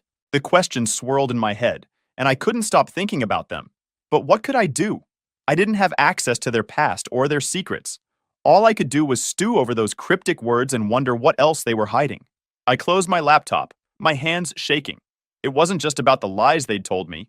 It was about the fact that they didn't even feel guilty.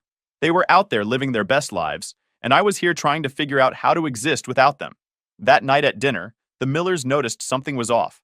I wasn't exactly subtle about my mood. "You okay, Adam?" Mr. Miller asked, setting his fork down. "Yeah," I mumbled, not wanting to get into it. But Mrs. Miller wasn't the type to let things slide. "You don't have to tell us if you're not ready, but if something's bothering you, we're here," she said gently. I looked at them. These people who barely knew me but somehow seemed to care more than my own parents ever did. And for some reason, I broke. I told them everything. The blog, the pictures, the captions. I expected them to tell me to stop looking or that it didn't matter, but they didn't. Mrs. Miller just listened, her eyes full of that quiet sympathy I was still getting used to. Mr. Miller, though, looked pissed. "You have every right to be angry," he said, leaning forward. "What they did to you, that's not on you, that's on them. And don't let anyone make you think otherwise." It wasn't a grand speech or anything, but it hit me. For the first time, someone was acknowledging that what had happened wasn't my fault. Over the next few weeks, I started adjusting more to life with the Millers. They weren't perfect, but they were steady. They asked me about my day, helped me with homework, and encouraged me to try new things. I even started opening up at school, joining a couple of clubs and making friends. But the anger I felt toward my parents didn't go away. If anything, it grew. But I knew one thing. I wasn't going to let their decision define me. So I started joining clubs at school. Not because I suddenly wanted to be the most social kid on the planet, but because I needed to stay busy. I signed up for the debate team first. I figured I was already used to arguing. Thanks, Greg and Laura. So why not put that to use? Turns out, I was pretty good at it. Then I got a part-time job. Mr. Miller had been hinting for weeks that I might enjoy some spending money, so I caved and applied to a local bookstore. It wasn't glamorous, but I loved being surrounded by books and people who actually wanted to talk about them. Plus, it gave me a small taste of independence. Every paycheck felt like a step toward building a future that was mine and mine alone. Somewhere along the way, I met Ryan. Ryan treated me like a normal kid, not a charity case. When I told him about my parents, he just nodded and said, "That's messed up, man. Wanna play video games?" One afternoon, I came home from school to find the house unusually quiet. Normally, Mrs. Miller would be in the kitchen humming along to some oldies playlist, while Mr. Miller tinkered with something in the garage. But this time, I heard hushed voices coming from the dining room. I paused in the hallway, just out of sight, straining to hear. "Should we tell him?" That was Mrs. Miller's voice, low and uncertain. "He has a right to know," Mr. Miller replied. "If it's about him, we can't keep it a secret. It'll just upset him. He's doing so well right now," she argued. I took a step closer. "What were they talking about?" "We should at least wait until we know more," Mrs. Miller continued. "This letter doesn't explain much. It could be nothing." I leaned against the wall, my heart pounding. A letter? About me? Before I could figure out how to ask without sounding like I was eavesdropping, Mr. Miller sighed. "Fine, we'll wait. But if they contact us again, we have to come clean." I heard footsteps heading toward the living room and quickly ducked into the kitchen, pretending I just walked in. Mrs. Miller smiled when she saw me, but I couldn't shake the feeling that something was off. Later that night, when everyone was asleep, I crept into the dining room. I knew I shouldn't snoop, but I couldn't help myself. On the table was a stack of mail, and near the bottom, I spotted an envelope with my name on it. I hesitated before picking it up. The return address was from a law office. My stomach turned as I opened it, scanning the first few lines. "To whom it may concern, this is a notice regarding unresolved debts associated with Gregory and Laura. As the listed guardians of Adam, we request any relevant documentation regarding the family's financial situation during—" I stopped reading, my hands shaking. Debts? Was this what Greg and Laura had been running from? Had they dumped me not because they couldn't afford me, but because they couldn't face their own mistakes? I stuffed the letter back into the envelope and put it back on the stack, trying to look like I hadn't touched it. My mind was racing. I didn't know what to do with this information, but one thing was clear. Greg and Laura had been lying about more than just their financial struggles.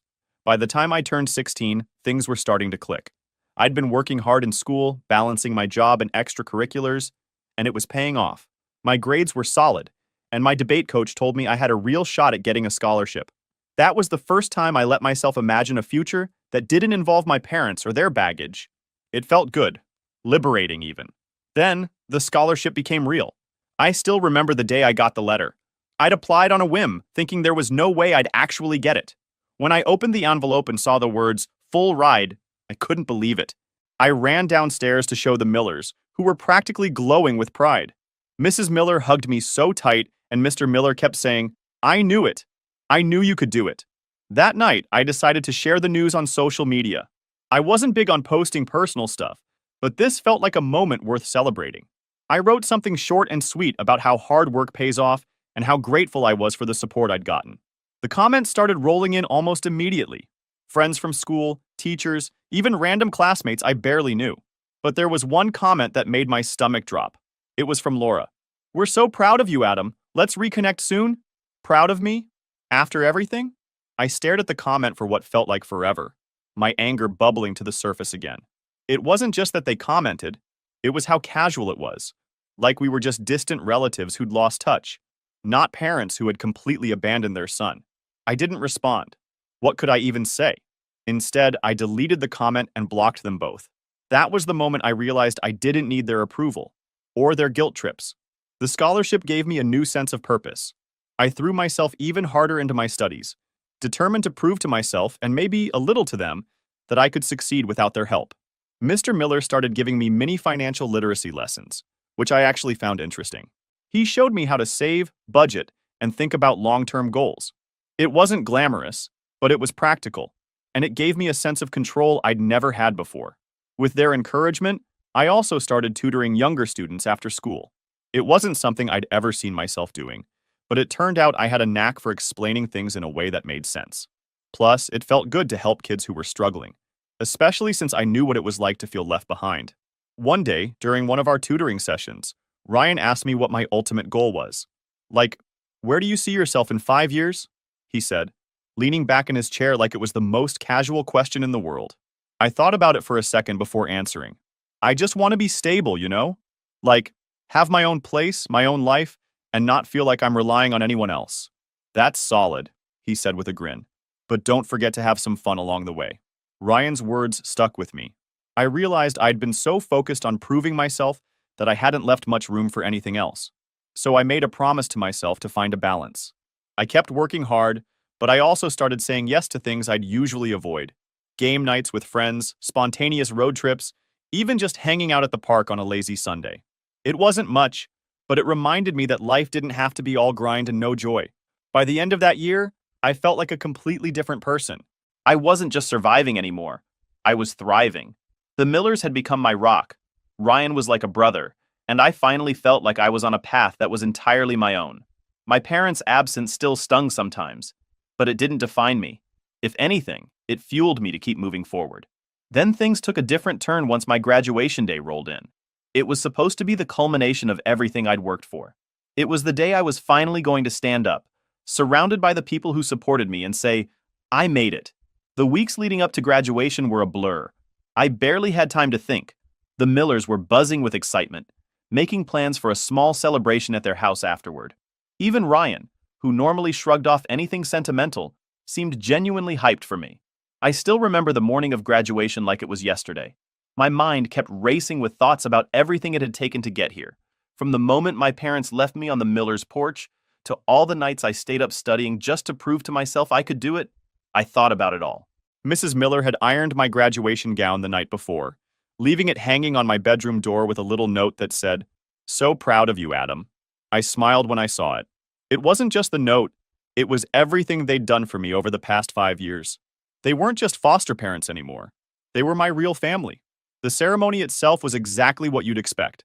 When my name was called, I walked across the stage to grab my diploma, and for a brief moment, it felt like time stopped. The crowd was cheering, and I could hear the Millers and Ryan shouting my name like I was a rock star. It was everything I'd hoped for. But of course, nothing in my life ever stays perfect for long. After the ceremony, we gathered outside to take pictures. The Millers were beaming, and Ryan was making dumb jokes about how my diploma was probably written in crayon. Emma had even shown up, which was a surprise since she usually kept to herself.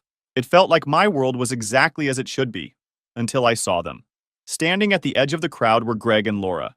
At first, I thought my eyes were playing tricks on me. I hadn't seen them in years, and I definitely hadn't invited them. But there they were, dressed like they'd just walked off a cruise ship, scanning the crowd like they were looking for something, or someone.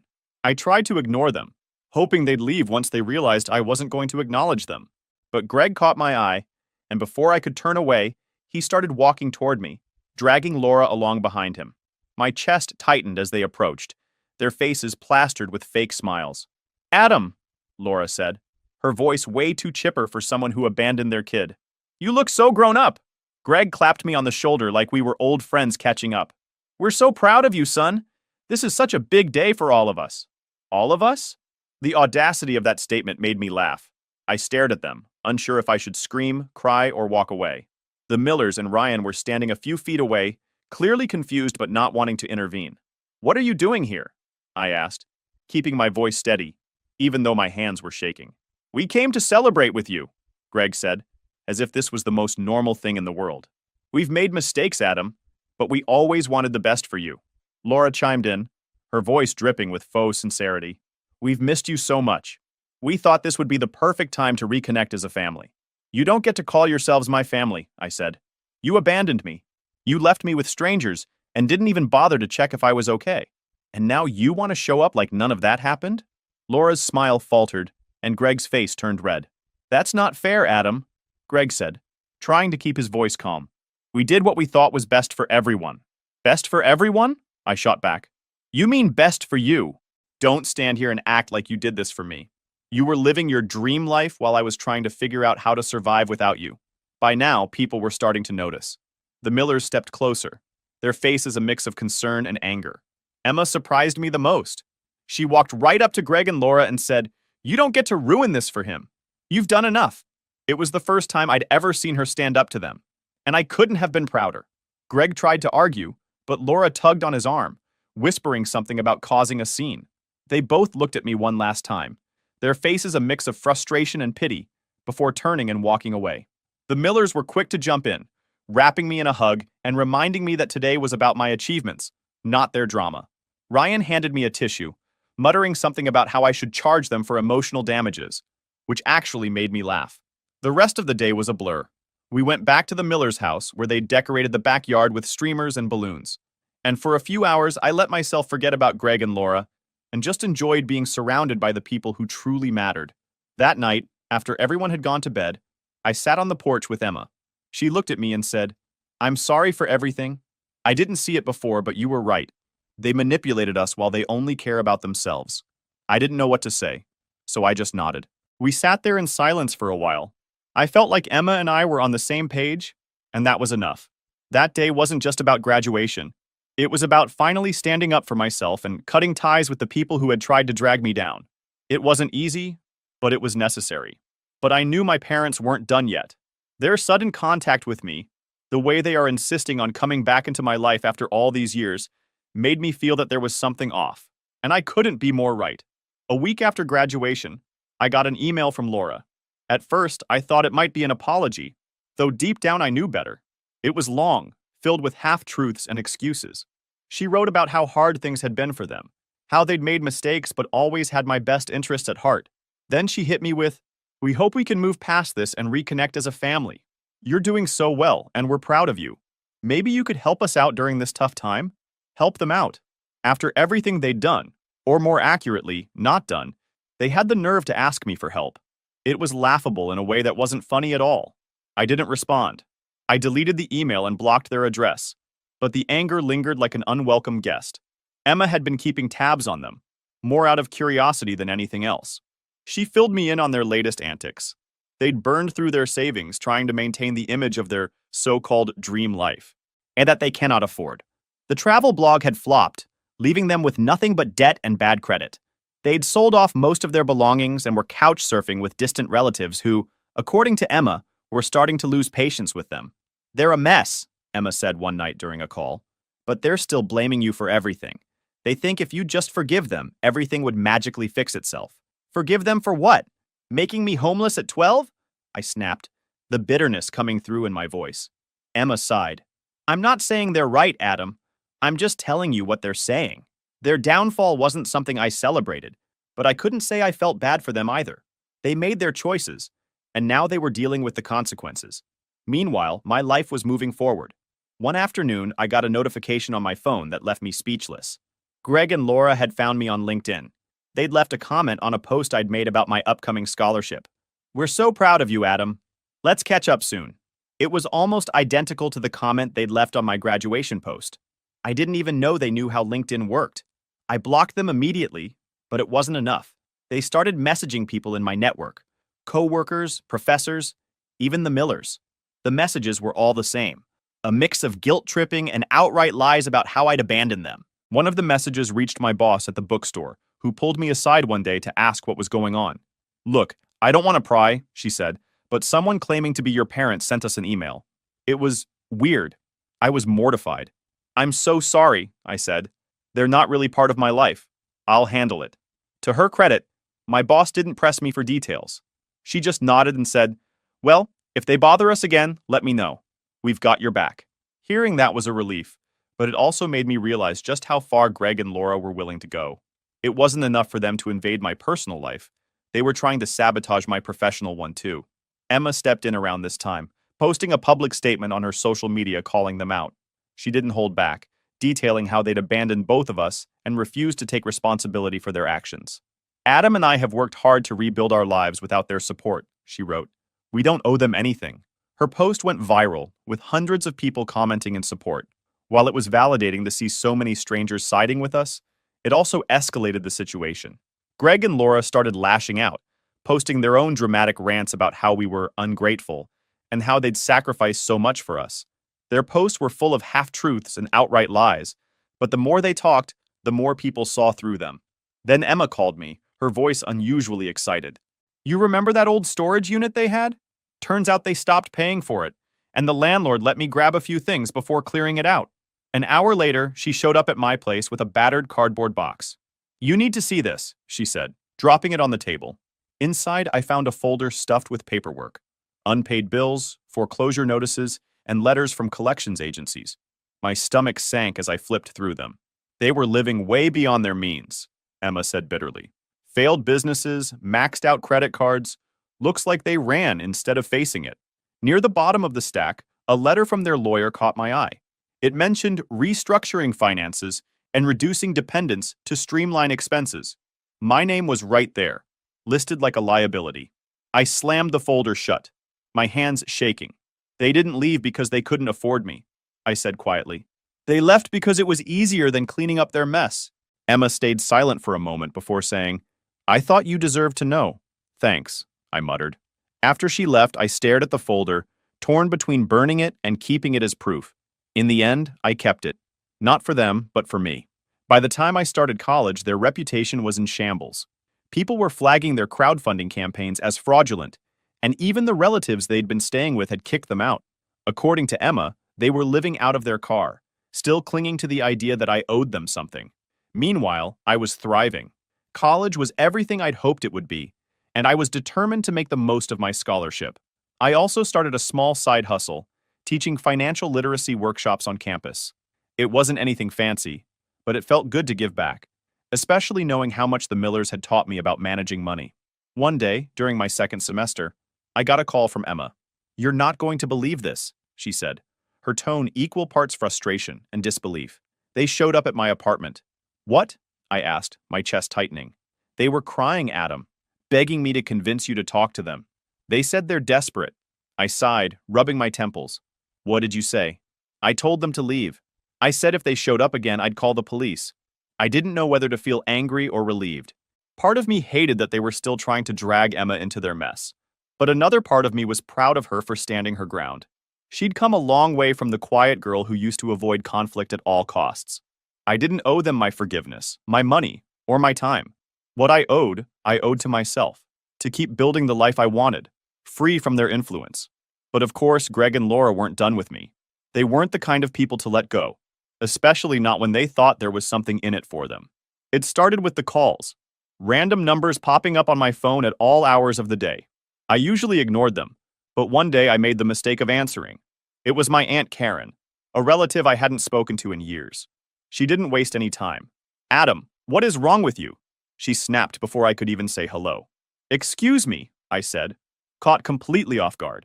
"Your parents are struggling, living in their car, and you're just ignoring them like they don't exist? They're your family, Adam. You owe them at least a little kindness." I bit back the urge to laugh. Kindness? Did they show me kindness when they dropped me off at a foster home and never looked back? Did they show me kindness when they left me to fend for myself at 12?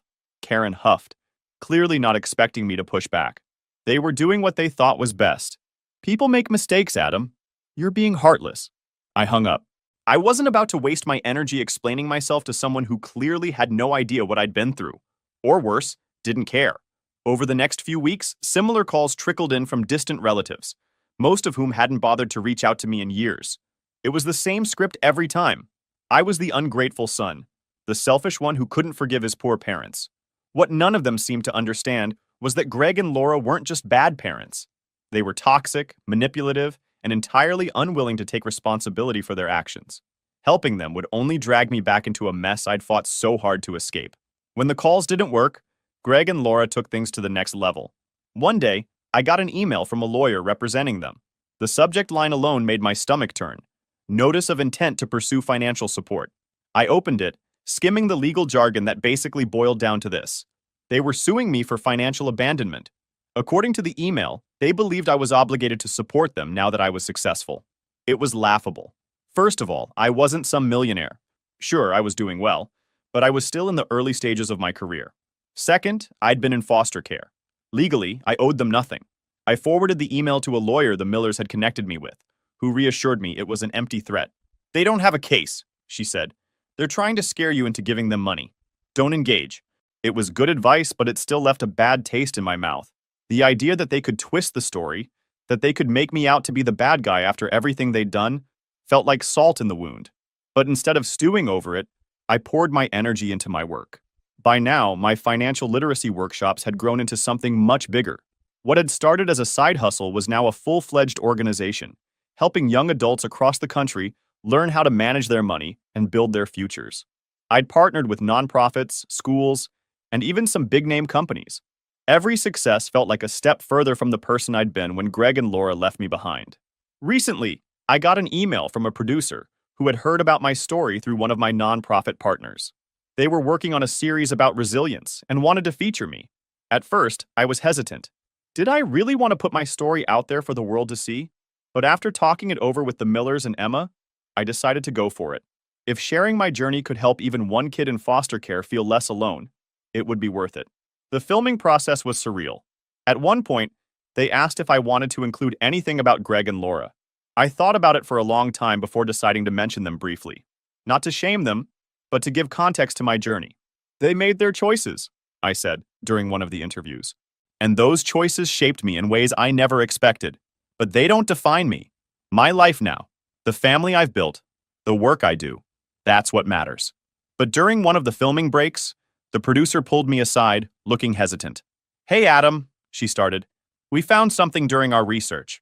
It's about your parents. Are you okay hearing it?" I raised an eyebrow.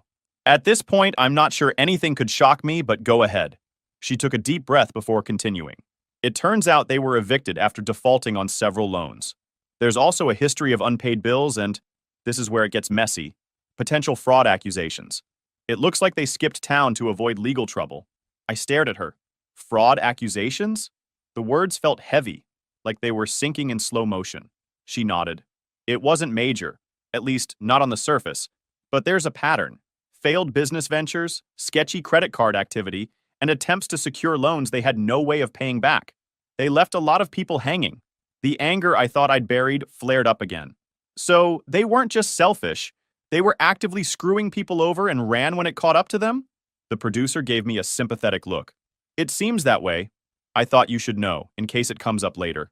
I nodded, though my mind was spinning. Their lies had always felt personal, like they were just about me. But knowing they'd left a trail of destruction behind them made it even worse. Each and everything about them made me confirm that they'd abandoned me because it was convenient, a way to cut their losses and start fresh. However, when the documentary premiered, the response was overwhelming. Messages poured in from people who had grown up in similar situations, thanking me for sharing my story. Some said it gave them hope. Others just said it made them feel seen. It was humbling in a way I wasn't prepared for. Greg and Laura, predictably, tried to use the documentary to their advantage. They went on social media, posting long, dramatic rants about how I'd painted them as villains and how they were the real victims. It didn't work. If anything, it backfired. People who saw the documentary started calling them out, pointing out the holes in their stories and questioning their motives.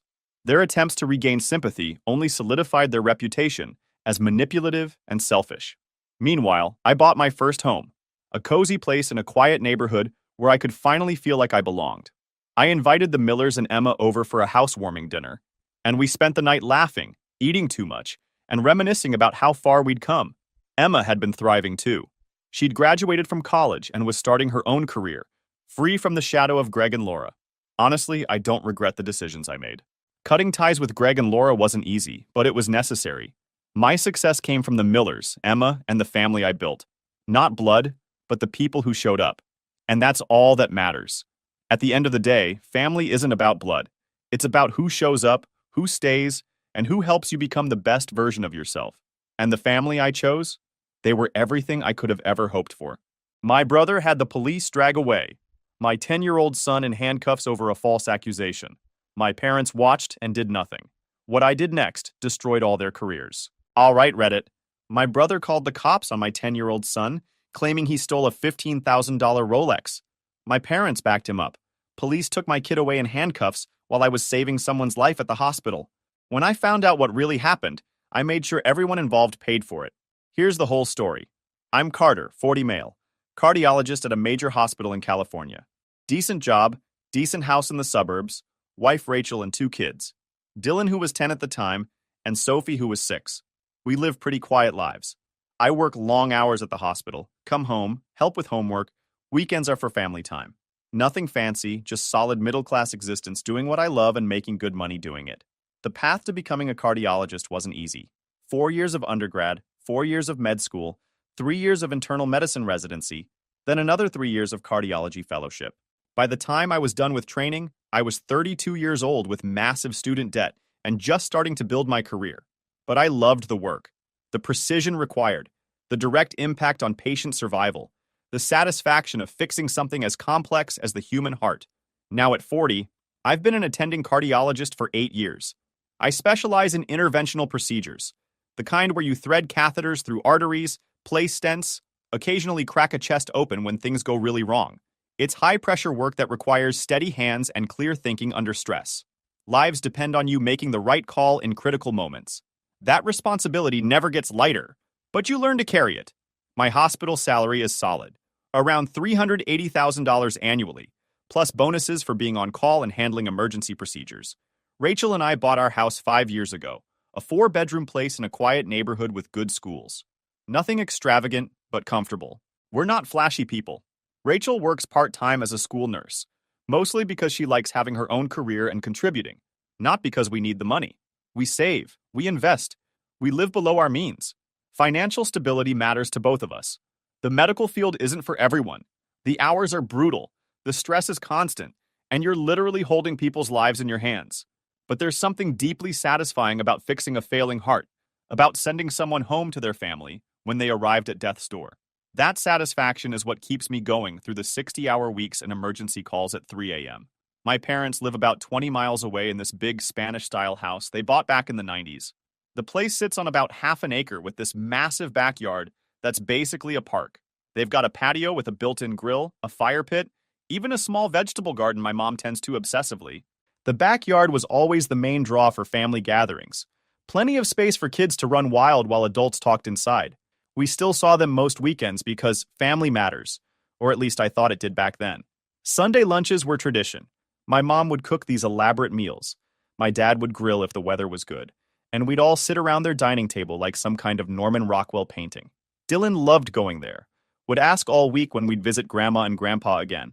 Sophie was always quieter about it, more reserved, but I figured that was just her personality. She's naturally introverted, or so I thought. My dad's retired now. Spent 35 years as an electrical engineer before hanging it up 5 years ago. Solid career, good retirement package, owns the house outright. He's the practical type. Fixes things himself, has opinions about politics and sports. Pretty standard boomer dad. My mom was a stay-at-home parent when Blake and I were growing up, then went back to work part-time doing administrative stuff at a local community college.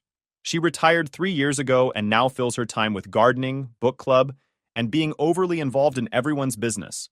Then there's my brother Blake, 4 years older than me, hotshot attorney with his own law firm. Guy's made a name for himself in California legal circles, the kind of connections where he knows judges, prosecutors, half the police department on a first-name basis. He loves reminding everyone about it too. Can't have a family dinner without Blake dropping some story about winning a case or networking with someone important. Blake started his own practice about 10 years ago, after spending 5 years at a mid-size firm building his reputation and client list. He focuses on criminal defense, primarily white-collar stuff, embezzlement, fraud, tax evasion, the kind of cases where clients can afford to pay premium rates. His firm grew to about 8 employees, 3 other attorneys, 2 paralegals, and support staff. He was pulling in somewhere north of $500,000 a year, maybe more. He never gave exact numbers, but loved dropping hints about his success. The guy drove a Tesla, wore Rolex watches, yeah, the irony, lived in a McMansion in one of those gated communities where the HOA fines you if your grass is half an inch too long. His wife Nicole came from money. Her dad owned a chain of car dealerships across Southern California. They sent their son Austin to private school, took European vacations every summer, basically lived the lifestyle Blake thought proved he'd made it. And Blake never let anyone forget it. Every family gathering turned into his personal highlight reel. Stories about his latest high-profile case, name-dropping judges he played golf with, mentioning which prosecutor owed him a favor.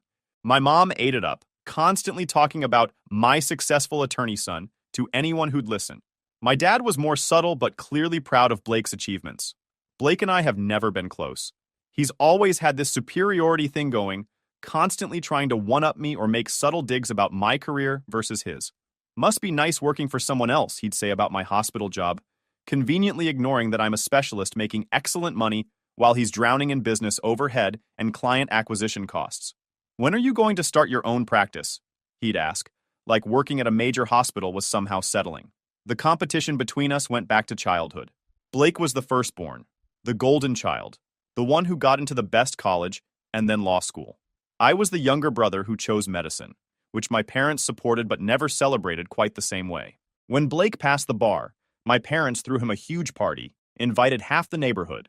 When I finished my cardiology fellowship, we had a family dinner. That pretty much sums up the dynamic.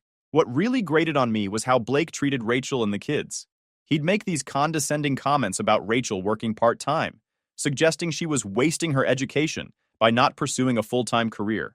Never mind that Rachel made a deliberate choice to have more flexibility for our family. Blake couldn't understand anything that didn't fit his definition of success. Maximum income, maximum prestige, maximum everything. With Dylan and Sophie, Blake was dismissive at best. He'd compare them unfavorably to Austin, talking about Austin's private school achievements, his test scores, his plans for Ivy League college. Dylan was a good student at his public school, made friends easily, excelled at sports. But to Blake, that was basic, nothing impressive. Sophie's quiet nature made her practically invisible to him. He'd forget her name sometimes, call her the little one, when he bothered acknowledging her at all. The irony is that Austin's a decent kid, despite Blake's parenting. Quiet, polite, seems almost embarrassed by his dad's constant bragging. I'd see him playing with Dylan and Sophie at family gatherings, actually being a good older cousin, and wonder how he turned out okay with Blake as his role model. Maybe Nicole balanced it out. She's always been more down-to-earth than her husband, even if she puts up with his nonsense. My parents' dynamic with Blake and me was textbook golden child versus scapegoat. Blake could do no wrong. If he missed a family event, it was because he was so busy and important. When I missed one due to an emergency surgery, it was, can't you find someone else to cover? Blake's expensive lifestyle was aspirational. My more modest choices were playing it too safe. I learned years ago not to engage with his nonsense. Let him have his spotlight, his need to feel superior. I had my career, my family, my own definition of success that didn't require constant validation.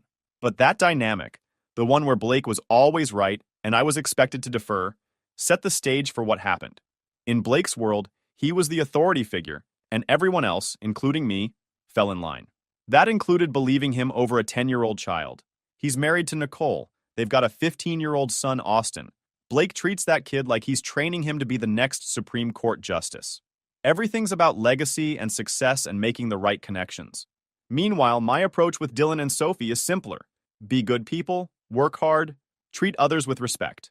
Radical concept, I know. My relationship with Blake has been strained for years. He's the golden child, the successful lawyer, the one my parents brag about at every opportunity. I'm just the doctor. Solid career, nothing flashy, not worth mentioning unless someone asks directly. That dynamic probably should have warned me about what was coming, but you don't expect your own family to pull what they pulled. The incident happened on a Saturday in June 2023, almost 2 years ago now, but those memories still hit me sometimes when I'm trying to sleep. I wake up thinking about my son scared and confused in a police station, and the rage comes flooding back all over again. That morning started normal enough. We'd planned the visit earlier in the week. My mom had called Tuesday, asking if we'd come for lunch Saturday. She wanted to make her famous lasagna. The kids were excited, especially Dylan. He'd been talking all week about playing soccer with Grandpa in the backyard. Sophie was quieter about it, but that was her default mode. She preferred staying inside with books and coloring, rather than running around. Saturday morning, I spent an hour at home reviewing patient files and surgical notes. Had a complex case scheduled for Monday, valve replacement on a 62-year-old with severe stenosis, and wanted to be prepared. Rachel made breakfast while the kids watched cartoons, this peaceful domestic scene that felt perfectly ordinary. No warning signs that in a few hours our lives would implode. Rachel drove us to my parents' house. I'm honestly terrible at driving, and she's gotten used to being my chauffeur for family visits. It's not that I can't drive, more that I'm overly cautious to the point of annoyance. 15 miles under the speed limit, excessive brake usage, treating every merge like a military operation. Rachel's patient about it, takes over whenever we're going somewhere together. The kids don't even question it anymore. Mom drives, Dad navigates and handles the radio. The whole drive over, Dylan was excited, bouncing in his seat, asking if Grandpa had fixed the soccer goal in the backyard. My dad had promised to repair the net last time we visited, and Dylan was holding him to it. Dylan's always been like that. Energetic, enthusiastic about everything, trusting that adults will keep their promises. That trust was about to get shattered in the worst way possible. Sophie sat quietly next to him, looking out the window, not saying much. I asked her a few times if she was okay, but she just nodded and gave me these one-word answers. Fine. Yes. Okay. I remember thinking maybe she was tired or just wanted to stay home that day. Sometimes kids get moody about family obligations. If I'd known what was coming, I would have respected that instinct, turned the car around, and kept my children safe. Looking back, maybe Sophie sensed something I didn't. Kids have that instinct sometimes. That feeling when something's off, even if they can't articulate why. She'd always been more cautious around Blake's family than Dylan was. Dylan trusted everyone until given a reason not to. Sophie observed first, decided later. She'd sit quietly during family gatherings, watching interactions, reading the room in a way most 6-year-olds don't. There was this one incident months earlier where Blake had snapped at Dylan for running too close to his car, worried about fingerprints on the Tesla. Dylan had been hurt by the harshness, but bounced back within minutes. Sophie, who'd been watching from the porch, refused to go near Blake for the rest of that visit. She'd physically maneuver to keep someone between her and him. This deliberate avoidance that Rachel and I noticed, but didn't push her on. Kids are allowed to have preferences about relatives. We arrived around 9 in the morning. Blake's family was already there. Him, Nicole, and Austin sitting in the living room. Blake barely looked up from his phone when we walked in, just gave me a brief nod before going back to whatever important email he was reading. The guy was always on his phone, constantly checking messages like he was managing some crisis even on weekends. Austin was doing the same thing teenagers do, glued to his screen, earbuds in, existing in whatever digital world mattered more than actual family time. Nicole greeted us warmly, though. She's always been the more personable half of that marriage. She hugged Rachel, complimented Sophie's dress, asked about my work. Normal small talk that made the morning feel comfortable. My mom was in the kitchen prepping lunch, even though we wouldn't eat for hours. She's one of those people who starts cooking at dawn for a 1 p.m. meal, needs everything perfect. My dad was outside messing with the grill even though it was too early to start cooking. This was their routine. Stay busy, keep moving, make sure everything's just right for family gatherings. The first hour went like always. Dylan ran straight to the backyard like he'd been released from captivity. He grabbed the soccer ball from the garage, started dribbling around the grass, setting up his own game since Grandpa was still fiddling with the grill. I could hear him out there, talking to himself, narrating his own soccer match like kids do. Dylan cuts left, beats the defender, shoots. Goal. Sophie stayed close to Rachel, sitting quietly on the couch, occasionally coloring in a book she'd brought. She had this whole art supply bag: crayons, markers, coloring books, sketch paper. She'd set up in a corner of the room, creating her own little world while adults talked around her. That was her comfort zone, being present, but not necessarily participating. I talked with my parents about work, the hospital, boring adult stuff. Shared a few stories about recent cases. Nothing with patient details, just general anecdotes about the challenges of interventional cardiology. My dad asked questions about the technical side, genuinely interested in the procedures. My mom mostly just listened, occasionally commenting about how stressful my job must be. Blake chimed in occasionally with stories about his latest case, making sure everyone knew how brilliant and connected he was. He was defending some CEO accused of embezzling from his own company, and the way Blake told it, he was single-handedly saving an innocent man from a corrupt justice system. Never mind that the evidence was apparently pretty damning. In Blake's version, he was the hero outsmarting lazy prosecutors. My mom hung on his every word, asking follow-up questions, expressing amazement at his legal prowess. My dad nodded along, clearly proud. Meanwhile, I'm sitting there thinking about how Blake probably bills $600 an hour to defend people who stole from their employees. But whatever. Not my circus. Standard family gathering protocol. Everyone playing their assigned roles. Blake the successful attorney, me the stable doctor, my parents the proud grandparents, Rachel the supportive wife, the kids being kids. Surface-level harmony masking all the underlying dynamics and resentments. Then at 10 a.m., my phone rang. Hospital, emergency. My colleague's voice was urgent. Serious accident, victim in critical condition, heart trauma, needed immediate surgery, or the patient wouldn't make it through the afternoon. This is the reality of being a cardiologist. Emergencies don't care that it's Saturday or that you're at a family lunch. Someone's heart stops working right, and suddenly your weekend plans don't matter anymore. I stood up immediately. Rachel volunteered to drive me. She knew in an emergency situation, having someone who could actually drive properly would save precious minutes. Before we left, I checked on the kids. Dylan was playing in the backyard, happy as could be. Sophie was still on the couch with her coloring book. I found my mom in the kitchen and asked her to watch the kids, give them lunch when it was time. We'd be back as soon as the surgery was done. She agreed immediately. Why wouldn't she? These were her grandchildren. My parents had watched them dozens of times before without incident. I had zero reason to think this time would be any different. If I could go back to that moment, if I had any idea what was about to happen, I would have grabbed both kids and brought them to the hospital to sit in the waiting room. But you don't know these things. You trust your family to do the absolute bare minimum. Don't harm your grandchildren. Apparently, that was too much to ask. Rachel and I got to the hospital in 20 minutes. The patient was already prepped for surgery, and the situation was worse than initially reported. Severe chest trauma, damaged ventricles, internal bleeding that was filling the pericardial cavity. We spent 3 intense hours in that operating room, working to stabilize the heart, repair the damage, get this person's cardiovascular system functioning again. The surgery was successful. By 1 p.m., the patient was stable, moved to ICU, with a decent prognosis for recovery. I felt that familiar rush of satisfaction. Another life saved, another family that wouldn't be planning a funeral. Rachel and I grabbed a quick lunch at the hospital cafeteria, then headed back to my parents' house to pick up the kids. We arrived around 2 p.m. The second I walked through the door, I knew something was catastrophically wrong. Dylan wasn't there. His laughter, his constant energy, the sound of him running around, all absent. The living room was dead quiet. Sophie was curled up on the couch, her face pale, looking smaller than her 6 years. My parents sat across from her looking uncomfortable.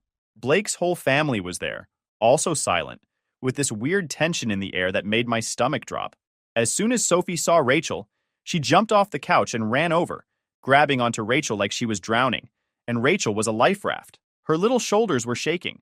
Then she looked up at Rachel and said in this tiny, scared voice, "Mom, the police took Dylan away." Time stopped. I literally couldn't process what she'd just said. Police? Dylan? My 10-year-old son who was supposed to be playing in the backyard? The words didn't make sense together, like hearing someone say the sun rose at midnight. I spun around to face my parents, then Blake. Where's Dylan? What the hell does she mean the police took him? Blake stood up slowly with this infuriating calm expression on his face. He looked me right in the eye and said, "Your son stole my Rolex. Worth about 15 grand. He wouldn't admit it and give it back, so I called the cops." The room tilted. I actually had to steady myself against the wall because the rage and confusion hit me so hard I felt dizzy. "You called the police on my 10-year-old son? Are you completely insane?" "He stole from me," Blake said, like he was explaining basic math. "Actions have consequences. The cops will teach him to behave properly." I couldn't believe what I was hearing. I turned to my parents, waiting for them to explain that this was some kind of sick joke, that obviously they'd intervened, that obviously they'd stopped this madness. But they just sat there, silent, not meeting my eyes. My mom looked uncomfortable. My dad looked tired. Neither said a word to defend their grandson. "Dad," I said, my voice shaking with barely controlled fury, "you let them take Dylan away? Your grandson? He's 10 years old." My dad finally spoke, his voice quiet. "Blake said Dylan stole the watch. We asked Dylan multiple times if he took it. He kept saying no, but Blake was certain. The police came and took Dylan to the station for questioning." "For questioning." I repeated the words slowly. "You let police take my child for questioning without calling me first?" "You were in surgery," my mom said weakly. "We didn't want to disturb you during an emergency operation." The logic was so twisted I actually laughed. "So instead you let police take my son away and traumatize my daughter watching it happen?" Blake jumped in, still with that calm, infuriating tone. "Dylan kept lying about not taking the watch. Sometimes kids need to learn the hard way that lying has consequences." That's when something in me snapped. The protective parent instinct, the rage at this injustice, the absolute betrayal by my own family, it all crystallized into cold, focused fury. I pulled out my phone and called the police station, asking where my son was and demanding to speak with whoever was handling his case. They confirmed Dylan was there, being questioned about theft. I told them I was his father, I'd never been notified, and I was coming immediately. Then I turned to Blake and said very clearly, "You just destroyed your own life. I hope that watch was worth it." He actually smirked. "Don't be dramatic. It's just questioning." Rachel and I left immediately, taking Sophie with us. The entire drive to the station, Sophie held Rachel's hand, silent tears running down her face. When I asked her what happened, she said in this small voice, "Dylan didn't take anything. I was with him the whole time. Uncle Blake is lying." At the police station, I found my son sitting in an interrogation room. A 10-year-old child in a room designed to break adult criminals. The room was exactly what you'd picture. Gray walls, metal table bolted to the floor, that two-way mirror everyone knows is there. Dylan looked so small in that chair, dwarfed by the institutional furniture. His eyes red from crying, his whole body language screaming fear and confusion. When he saw me walk in, his face crumpled. He jumped up from the chair and ran over, throwing his arms around me, his little body shaking with sobs he'd been holding in. I could feel how tense he was, wound tight with stress and fear. Kids aren't supposed to feel like this. They're supposed to feel safe, protected, secure. My son felt like a cornered animal. "Dad, I didn't take the watch," he said between sobs, his voice muffled against my shirt. "I promise I didn't. I told them so many times, but nobody believes me. Uncle Blake keeps saying I'm lying, but I'm not, Dad. I swear I'm not." The desperation in his voice broke my heart. This was a kid who'd never been in trouble, never lied about anything significant, suddenly being treated like a criminal. I held him and felt my heart breaking and my rage building simultaneously. "I believe you, buddy. I know you didn't take anything. We're going to fix this." "They kept asking me the same questions over and over," Dylan continued, words tumbling out now that he felt safe. "Where did you hide the watch? Why did you take it? What did you do with it?" I kept saying I didn't take it, but they wouldn't listen. Uncle Blake was there too, telling them I was lying. Why would he say that, Dad? Why would he lie about me? That's what gutted me most. Dylan couldn't comprehend why an adult he trusted would falsely accuse him. His worldview was simple. Adults told the truth, adults protected kids, family especially. Blake had shattered that fundamental trust. The officer handling the case, some guy named Wright, came over with his report. He was maybe early 40s, looked tired, probably nearing end of shift. The boy maintains he didn't take the watch. We've questioned him for about 90 minutes now. Without evidence or an admission, we can't really proceed further. We'll need to wait for the complainant to provide more proof of theft. 90 minutes, I repeated, keeping my voice level despite wanting to scream. You questioned my 10-year-old son for 90 minutes without his parents present? Without even calling us first? Wright had the decency to look uncomfortable, shifting his weight, not quite meeting my eyes. The complaint came from his uncle, a lawyer with good standing in the community. Blake is well known to the department, has worked with us on numerous cases. The grandparents confirmed they had legal guardianship at the time, since you were unreachable during surgery. We followed protocol for questioning a minor in custodial supervision. Protocol. The word tasted bitter in my mouth. Did this protocol include checking if the watch was actually missing? Or did you just take my brother's word and drag my child away in handcuffs based on nothing but his accusation? Did you verify that anything was actually stolen before you traumatized a 10-year-old? Wright's expression changed. A flash of something. Guilt, maybe, or realization that they'd screwed up. We operate on good faith when complaints come from attorneys and family members. Blake insisted the watch was taken during the visit and that your son was the only person who could have taken it. He was very convincing in his certainty. I'm sure he was. My brother's very good at being convincing. That's literally his job. But being convincing doesn't make him right. I was struggling to keep my voice calm, professional, when what I wanted was to start breaking things. And the handcuffs? Was that protocol too? Wright looked even more uncomfortable. Handcuffs weren't strictly necessary given the child's age and the non-violent nature of the accusation. But Blake, the uncle, insisted on standard arrest procedure. Said it was important the boy understand the seriousness of theft charges. That sometimes kids need to experience consequences to learn.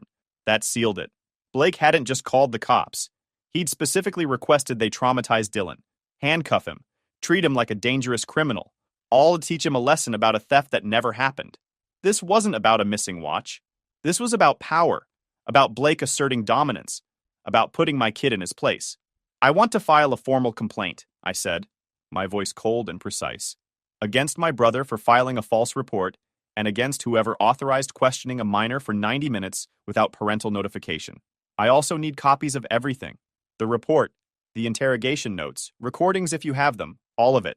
Every word, every document, every piece of evidence that will show exactly what happened here today. Wright nodded slowly, looking like he realized that this situation was about to become a major problem for everyone involved. I can arrange that. But sir, I have to tell you, your brother has significant connections with the department. Multiple officers here have worked with him professionally. The captain considers him a friend.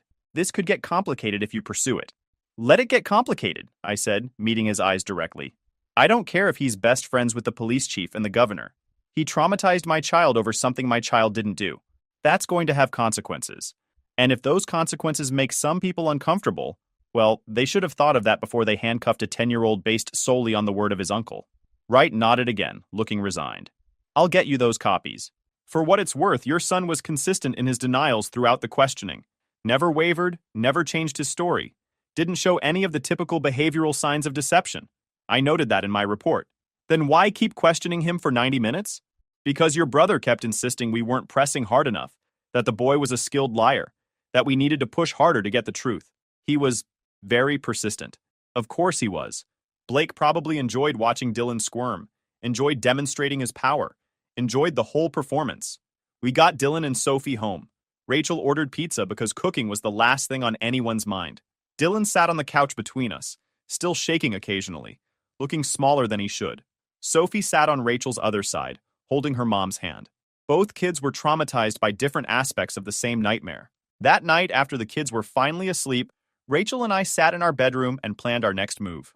I called a friend from medical school who'd gone into medical malpractice law, asked for a referral to someone who handled false accusations and police misconduct. He gave me a name, Jennifer Walsh, attorney who specialized in exactly this kind of case. Monday morning, I took a personal day and went to see Walsh. Brought all the police documents, explained the entire situation, held nothing back about Blake's connections or my parents' complicity. She listened to everything, took notes, and then sat back with this expression I couldn't quite read. This is bad, she said finally. But it's also incredibly actionable. Your brother filed a false police report. The officer violated procedure by not notifying you immediately when your minor child was taken into custody. And there's the question of the watch itself. Has your brother even proven it's actually missing? No idea, I admitted. For all I know, he put it somewhere and forgot where. Or he's lying entirely to make a point. Then we start there, Walsh said. We demand proof the watch was stolen. We demand the interrogation records and recordings. We document everything that was done to your son and build a case not just against your brother, but against the department for how they handled this. Your brother's connections might have gotten him this far, but they won't protect him from documented misconduct. Over the next week, Walsh filed motions and demands. The police department was forced to turn over all records of Dylan's interrogation. We got recordings of the whole thing. 90 minutes of my scared child insisting he didn't take the watch, while officers and Blake pressed him to confess. It was one of the hardest things I've ever listened to, hearing Dylan's voice getting smaller and more frightened as the questioning continued. The recording also captured Blake coaching the officers on how to question Dylan, which questions to ask, how to pressure him, an attorney using his knowledge of interrogation tactics against his own nephew. That recording alone was enough to turn my stomach. Walsh also subpoenaed Blake's financial records and phone logs, looking for proof that the watch even existed and was actually missing. Turned out Blake had filed an insurance claim for the watch 6 months earlier, claiming it was damaged beyond repair. He'd been paid out $14,000 by his insurance company. The watch he claimed Dylan stole either didn't exist anymore, or Blake was committing insurance fraud on top of filing a false police report. When Walsh presented this evidence to the district attorney, they opened an investigation immediately. Blake's connections suddenly didn't matter so much when he was potentially facing multiple felony charges. The DA's office loved cases involving corrupt lawyers, made for good press, and helped clean up the legal profession's reputation. While this was happening, my parents started calling. First my mom crying, asking why I was escalating things unnecessarily. Then my dad, using his stern voice, telling me I was tearing the family apart over a misunderstanding. Blake called too, alternating between threatening me with legal action and trying to act like we could work this out between us. I blocked them all. Every number, every email address, every possible way they had to contact me. Rachel did the same. We were done being the family members who swallowed mistreatment in the name of keeping the peace. My parents showed up at our house one evening, 3 weeks after the incident. I saw them through the window. They had gift bags, probably thinking they could smooth this over with presents for the kids. I didn't even open the door. I yelled through it, "Leave now, or I'm calling the cops." "Carter, please," my mom called back. "We need to talk about this like adults." "Adults don't let their grandchildren get arrested over lies," I replied. "Adults don't side with the liar over the victim. Get off my property." My dad tried next. "Son, Blake made a mistake. Can't we move past this? He's your brother." That's what pushed me over the edge. "He stopped being my brother when he handcuffed my son. You stopped being my parents when you let it happen. This isn't a mistake. This was a choice. All of you made choices. Now you get to live with the consequences." They left eventually, but not before I called 911 and reported them for trespassing and attempted witness intimidation. The police documented it, added it to the growing case file. Every action they took to try to make this go away just dug their hole deeper. The legal process moved forward.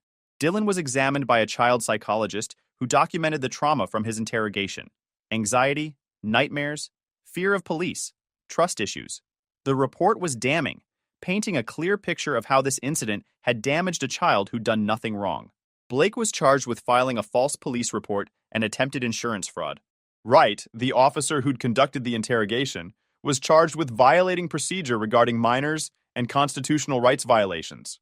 My parents weren't criminally charged, but I filed for a permanent restraining order against them, citing emotional distress to my children and their role in enabling the false accusation.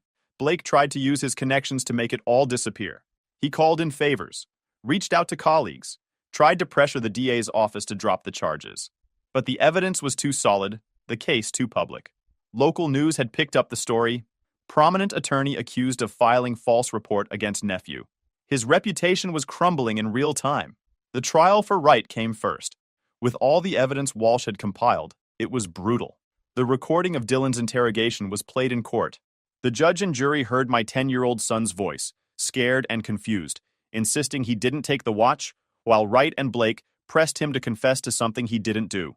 Wright tried to defend himself, claiming he followed protocol and had no reason to doubt Blake's story. But the violations were clear: failure to immediately notify parents, conducting an extended interrogation of a minor without counsel or parental presence, allowing a civilian, Blake, to coach the interrogation. The jury deliberated for less than 4 hours. Guilty on all counts. Wright was sentenced to 3 years in prison, fired from the police force, and permanently barred from law enforcement. He was also ordered to pay Dylan $1.5 million in damages. I watched him cry in court when the sentence was read, his career and life destroyed by his own choices. Blake's trial was next, and if Wright's trial was brutal, Blake's was devastating. The evidence of the insurance claim combined with the false police report painted a picture of a man who'd either committed fraud or falsely accused a child to cover up his own mistake. The recording of him coaching Wright during Dylan's interrogation showed calculated cruelty toward his own nephew. Blake's lawyer tried everything: character witnesses talking about his community service, his successful law practice, his family. But none of that mattered against the recording of Dylan crying while Blake pressured officers to break him.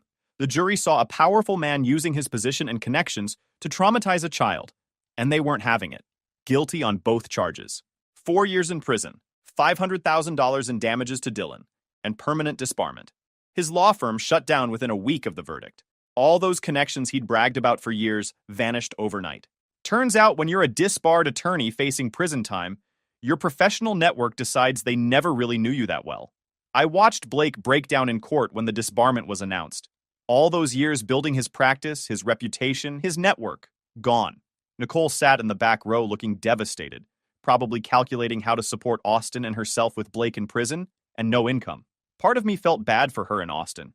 They hadn't done anything wrong, but Blake had made his choices, and his family would have to live with the consequences alongside him. My parents weren't criminally prosecuted, but the restraining order was granted. Permanent restriction preventing them from coming within 500 feet of me, Rachel, Dylan, or Sophie. No contact in any form. The judge was clear in his ruling. Their failure to protect their grandson and their subsequent attempts to intimidate us into dropping charges showed they posed a continued threat to my family's well-being. My mom cried in court when the order was read. My dad sat there looking like he'd aged 10 years overnight. I felt nothing. Maybe that makes me cold, but they'd chosen Blake over Dylan. They'd watched police take their 10-year-old grandson away and done nothing to stop it. That's not something you forgive just because they regret it now. After the trials, life slowly returned to normal. Dylan had some rough months, nightmares about police, anxiety when he saw officers in public, trust issues that required working through with a counselor. But kids are resilient. With time and support, he healed. The nightmares faded. His smile came back. He joined his school soccer team and became one of their best players. Sophie came out of her shell more after we cut contact with my parents and Blake. Turns out she'd always felt uncomfortable around them, but couldn't articulate why. Kids sense things sometimes that adults miss. She's 8 now, more confident, actually talks and laughs during family dinners instead of sitting quietly. Removing the toxic family members gave her space to be herself. Rachel held our family together through all of it. She was the steady presence when I was consumed with rage and legal proceedings. She kept Dylan and Sophie's routine stable, made sure they felt safe and loved despite the chaos. I don't know what I did to deserve a partner like her, but I'm grateful every day. 2 years later, we're in a good place. Dylan's 12 now, thriving in school, star player on his soccer team. When I watch him play, I sometimes remember that scared 10-year-old in the police station and feel grateful he overcame it. Sophie's 8, still quieter than her brother but genuinely happy. She hasn't mentioned her grandparents once in 2 years, and I don't bring them up. As for my parents and Blake, I've blocked every form of contact. Other family members occasionally reach out, suggesting I should forgive and reconnect. Every time I either hang up or walk away. There's nothing to discuss. Some things can't be forgiven. When you let police handcuff and traumatize your 10-year-old grandson over a lie, you don't get to come back from that. Blake's serving his sentence, and from what I hear through the grapevine, prison hasn't been kind to an ex-lawyer. Wright's in a different facility, probably having an equally rough time as a former cop. Their choices destroyed their lives, and I don't lose sleep over it. My parents tried to show up at Dylan's school once, apparently thinking they could see him during recess. The school had been given copies of the restraining order and called me immediately. I called the police. They showed up and documented the violation. My parents haven't tried again since. Eventually, they'll understand that the relationship is over. They made their choice. They live with it. If you enjoyed this video, please hit that subscribe button. It really helps the channel and help us bring you more and better stories. Thanks. My parents refused to pay a single dollar for my college and told me to stay and work at the family cafe. So I left and built my own life. Years later, they demanded $135,000 for my sister's wedding, and I gave them the exact answer they once gave me. Hey Reddit, I grew up as the backup kid in a family that only invested in my sister. So I kept my head down, built my own life from scratch, and finally got out. But just when I thought I was free, they came back with their hands out. Before we get into the mess, let me rewind to where it all started. Name's Calvin Ward. I'm 26 now. working in financial analysis at a firm in North Crest City. But this story doesn't start there. It starts in Willow Hills, the small town where I grew up in a modest two-story house that looked like every other house on our street. My dad, Douglas, ran a neighborhood cafe. My mom, Janet, stayed home most days. And my sister, Lydia, was the family's official pride project. If you grew up with a golden child sibling, you'll understand this next part immediately. Lydia didn't just get praise. She got announcements, achievements, compliments, random moments. They all became events. Meanwhile, I learned early that my job in the family was supporting cast. My dad was the first one to make that clear. He had me doing cafe chores before I could spell half the words on the menu. Heavy boxes, deliveries, cleaning, random repairs he didn't want to do himself. If a pipe was clogged, it was suddenly a good lesson in responsibility. If chairs needed moving, he'd pat my shoulder and tell me I was built for practical work. Funny thing, once a customer tipped me $20 for running an order to their car in the rain. Dad took it, and later I found out he gave it to Lydia as reward money for doing well in school. I was 12. That was the moment I realized effort wasn't the currency in our house. Image was. Mom wasn't loud about it, but she had her own way of drawing lines. She called Lydia brilliant, gifted, our bright one. I was steady, practical, and good with my hands, which is parent code for don't aim too high. She said it in a soft voice, like she was doing me a favor by keeping my expectations in check. Family gatherings followed the same theme. We'd sit in a living room full of relatives, and the conversation would turn into what Lydia accomplished this month. I didn't mind talking. No one asked. After a while, I just stopped trying. I'd sit, listen, and file every comment away. Not because I wanted revenge or anything dramatic. I just learned that paying attention mattered more than complaining. Everyday life had its own small reminders of the ranking system. When a new phone came out, Lydia got it. I'd get her old cracked one with the battery that died in an hour. When she grew out of clothes, they became mine if they were gender neutral enough. If not, Mom picked up clearance stuff from a discount rack and called it good enough for school. None of this made me bitter at the time. Kids don't label things like that. You just live the pattern you're handed. I ate the disrespect quietly because arguing never changed anything. It only made me look dramatic or ungrateful. Two words my dad loved using whenever I pointed out the double standards. So I adjusted. I stopped expecting fairness. I stopped expecting praise. Instead, I watched. When you grow up as the backup kid, you either break or you become observant. I chose observant. I learned to track who invested in me, almost no one, and who invested in Lydia, everyone. I learned which promises were real, my grandparents, and which ones were just noise, my parents. By the time I hit high school, the pattern was so obvious that I didn't take anything personally anymore. Lydia succeeded? Great for her. I just knew none of that translated into help for me. If I wanted something, I figured I'd have to build the path myself. Looking back, that mindset ended up being the best survival tool I had. It didn't make me colder, it made me clearer. I wasn't confused about my place in that house. I wasn't waiting for an apology or a sudden moment where they'd look at me and realize I was worth the same as my sister. Lydia got into Ridgeview University in early spring of my junior year. The moment that envelope hit the mailbox, our house turned into a parade float. Janet called every relative she had ever spoken to. Douglas closed the cafe early so the family could celebrate properly. Apparently that meant Lydia picking the dinner, Lydia picking the dessert, Lydia choosing which photos got posted online with captions like, "So proud of our brilliant girl. We've saved for this since she was born." That line stuck with me. Saved since she was born. Nobody had ever said anything like that about me. Still, I assumed my turn would come. Not fanfare, just fairness. By senior year, my grades were steady. Mostly A's, a few B's, and one club I actually liked. I wasn't a prodigy, but I wasn't dead weight either. I worked the cafe shifts Douglas assigned, handled the heavy stuff without complaining, and kept my head down. Applying to college felt like the next logical step, not a wild leap. One night after dinner, I brought it up. Calm, straightforward. "Mom, Dad, I've been looking at universities. I want to apply." Janet didn't even pause. She laughed, not unkindly, just dismissively. "Calvin, sweetheart, college isn't really your lane. You're more practical." Nothing wrong with that. Douglas nodded like she'd made a profound point. "Your sister is academic. You're hands-on. The world needs both." They said it like the roles were assigned at birth and couldn't be changed. I didn't argue. I just clarified. "My grades are solid. I can get in. I want to study finance." Douglas rubbed his jaw, like the words annoyed him. Calvin, the cafe is hitting a rough patch. Business is down. We need you here. This family can't afford to lose you right now. This was new. He'd never claimed the cafe was failing before. I waited. He leaned forward. Let's be clear. I need someone reliable. Someone who won't run off. If you stay, I'll put you on payroll full-time. Stable work, room to grow, responsible path. Janet chimed in. It would help all of us, honey. Then Douglas pulled out a folder, an actual folder, and slid it across the table. Inside was a long-term employment agreement with his signature already on it.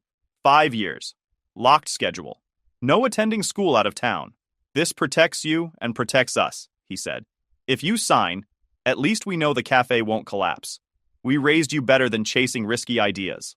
It was guilt covered with family duty. Responsibility wrapped around a trap. I kept my voice even. I'm willing to help, but I can work part-time while studying. I can come home weekends. I can adjust my hours around classes. Douglas shut that down immediately. Not enough. You'll get distracted. The cafe needs full commitment. All right then. I tried a different angle. I'll do a formal loan agreement, I said. College costs. I'll pay it back with interest. We can put it in writing. I'll sign whatever guarantees you want. Janet didn't hesitate. No borrowing. Our family doesn't take loans on principle.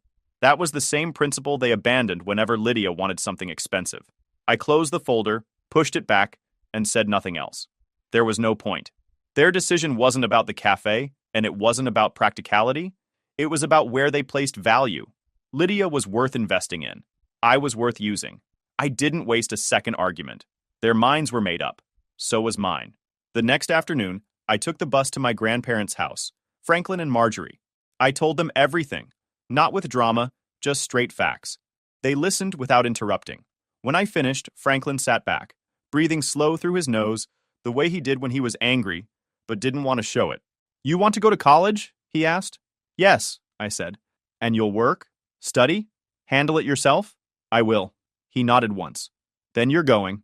Over the next 2 weeks, Franklin made calls, filled out paperwork, and contacted an old friend who handled real estate. By the 3rd week, he had sold the old country place and the land attached to it. That property had been in our family for generations. He didn't treat it like a tragedy. He treated it like an investment. Me. To be honest, I felt bad about it, but I had already made up my mind that I was going to pay them back every dime they invested in me. When they handed me the deposit slip covering my first year's tuition, I didn't know how to respond. The sale covered my first year's tuition and left a modest reserve in case I needed a bridge later. Franklin just said, do something with it. Make it count. I never forgot that. Departure day came in August. I was 18. The bus to North Crest City left at noon. Franklin and Marjorie drove me to the station with a small box of snacks and a sweater because city weather is unpredictable. They hugged me, told me to call when I arrived, and reminded me they were proud. I looked around once, half expecting Douglas or Janet to appear. They didn't. I boarded anyway. When the bus pulled out, I didn't feel abandoned, just confirmed. I left once. No chasing, no second invitations. North Crest City wasn't glamorous, but it felt bigger than anything I'd known. I moved into student housing near campus and started my investment management major. The classes were dense, the textbooks were expensive, and the professors talked like everyone already owned a portfolio. I didn't. I had a notebook, a calculator, and the pressure of not wasting what Franklin and Marjorie sacrificed. My routine settled fast. Classes in the morning, a part-time shift at a copy shop in the afternoon, and studying until campus security reminded everyone the building was closing. Cheap food, cheap clothes, cheap everything. I kept expenses low because pride kept me from asking Douglas or Janet for a cent. They didn't offer anyway. Silence made the math easy. Breaks came and went. I didn't visit Willow Hills except for short stays with Franklin and Marjorie. They always had a room ready, even after downsizing from the old country property. We'd eat simple meals and talk about classes, not family politics. They never pushed for updates on Douglas or Janet, and I never volunteered any. Distance helped, not dramatic distance, just the quiet kind that grows when people stop showing up for you. College years passed in a cycle of work, study, and progress I could measure. My GPA climbed. I picked up internship hours wherever I could. I learned Excel inside out. I practiced mock interviews with anyone willing to spare time. None of it was glamorous, but it built leverage, slow, steady, real. Graduation hit harder than I expected. I was 22 then. Not emotional, just clear. I'd built it without shortcuts. Franklin and Marjorie came to the ceremony, sat in the front row and clapped like I'd been accepted into NASA. Douglas and Janet didn't come. They didn't call. Not even a generic congratulations. I didn't wait for one. The job hunt after graduation was rough. Companies wanted experience I didn't have, and internships counted only halfway. I sent out applications every morning and checked emails at night. Weeks went by with no replies or boilerplate rejections. I didn't take it personally. It was the market, not a judgment of me. Eventually, a small trading company called Harbor Ridge Capital said they needed someone for entry-level research. They were blunt about it. Low pay, high hours, and boring tasks. I accepted immediately. Boring wasn't a problem. Boring was stable. With the job came my first apartment on Cedar Street. The building wasn't unsafe, just worn down. Peeling paint, slow elevator, neighbors who didn't speak much. I didn't need fancy. I needed my own place, my own keys, and a door that closed. A few months into the job, I got a message from Hollis, a guy I knew from Willow Hills who floated between social circles. Nothing major, just a link to a post Lydia had made. Caption: proud of my brother for graduating. I helped guide him through applications and essays, back when he wasn't sure what he wanted. Guide me? Lydia hadn't even asked what my major was. I read it twice, not because it hurt, but because it was a new development. She wasn't attacking me. She was rewriting history around herself. A small lie, early, but a lie all the same. I didn't comment on it, didn't call her, didn't ask for correction. I logged it, same as everything else. Patterns matter more than posts. About a week later, Lydia texted me directly for the first time in years. Hey, haven't seen you in forever. Come to dinner Friday? Would love to catch up. Where? My place. Casual. Just us and mom and dad. No pressure. That no pressure was the red flag. Lydia's tone was always brightest when she wanted something. I told her I'd come. Friday night, I walked toward her neighborhood, keeping my expectations flat. Not pessimistic, just realistic. Lydia never reached out unless there was a purpose. Maybe she wanted to brag about Ridgeview. Maybe she wanted a photo for social media to match her story. Maybe she wanted something from me. I wasn't going in blind, and I wasn't going in hopeful either. The house came into view. One of those modern builds Willow Hills started adding after people from the city moved in. Lights on, silhouettes inside, conversations already happening without me. Same as childhood. As I walked up the driveway, I could see my reflection in the glass door. Calm, collected, exactly how I wanted to be. I knocked once. Lydia opened the door with a smile too bright to be casual. Calvin, finally, we've missed you. Missed me? Unlikely. But I stepped inside anyway. Inside, the living room lights were bright enough to feel staged, like a realtor was about to walk in with a group of potential buyers. Janet sat on the couch with the kind of posture that made her look permanently ready for a photo. Douglas had a drink in hand, swirling it like he was thinking about something important, even though he probably wasn't. And Bryce, Lydia's fiancé, stood near the dining table dressed like he was hosting a corporate mixer instead of a simple family dinner. Jacket pressed, shirt perfect, cuffs aligned. The man didn't crease. They were already mid-conversation without me. Standard. I wasn't surprised. They had mastered the skill of starting every event like I wasn't part of it. Grab a seat, Lydia said, guiding me toward the table with that bright, overly pleasant smile that meant she was running the show. The smile dropped the second she turned away, but she assumed I didn't notice. The moment I sat, she slid right back into whatever sentence she'd been crafting. So, she said, giving me a polite smile with an edge behind it, you're still at that trading place? Harbor Ridge Capital, I said. Right. Her tone made it sound like a convenience store. Must be cute. Do you get, real clients there? Or is it mostly spreadsheets? Janet laughed in that performative mother tone she reserved only for Lydia. Sweetheart, be nice. I'm sure Calvin's job is stable. Practical work is important. Douglas chimed in without looking up from his plate. If it ever falls through, the cafe's still there. We can always use reliable hands. He smirked like he'd just delivered a headline joke. Backups are valuable, Lydia giggled. Bryce offered a polite smile, the kind people give when they don't want to participate, but want to appear supportive. I stayed quiet, not out of shock. Nothing here was new. I'd heard these lines enough times to predict the rhythm. I just watched, letting them perform without my help. Janet leaned forward, lacing her fingers like she was preparing for a heart-to-heart. Where are you living again? Cedar Street? Yeah, I said. Lydia widened her eyes in exaggerated surprise. Seriously? Isn't that one of those starter neighborhoods? I drove past once. It looked tight. Tight, in her mouth, translated directly to beneath us. Douglas nodded as if confirming some official report. Saw on the news that area's not exactly premium? You sure that's where you want to be? No reaction from me. Cedar Street wasn't luxurious, but it was mine. It was paid with my own work, not someone else's. They wouldn't understand that difference. Dinner kept that same rhythm. Tiny jabs disguised as casual conversation. Lydia, now on staff at Ridgeview University, talked about her job, dropping buzzwords and emphasizing responsibility like she expected applause. Every few sentences she glanced at me, checking to see whether I looked impressed. I didn't. Douglas slipped in occasional comments like, steady jobs build character, and some people aren't wired for high-pressure work.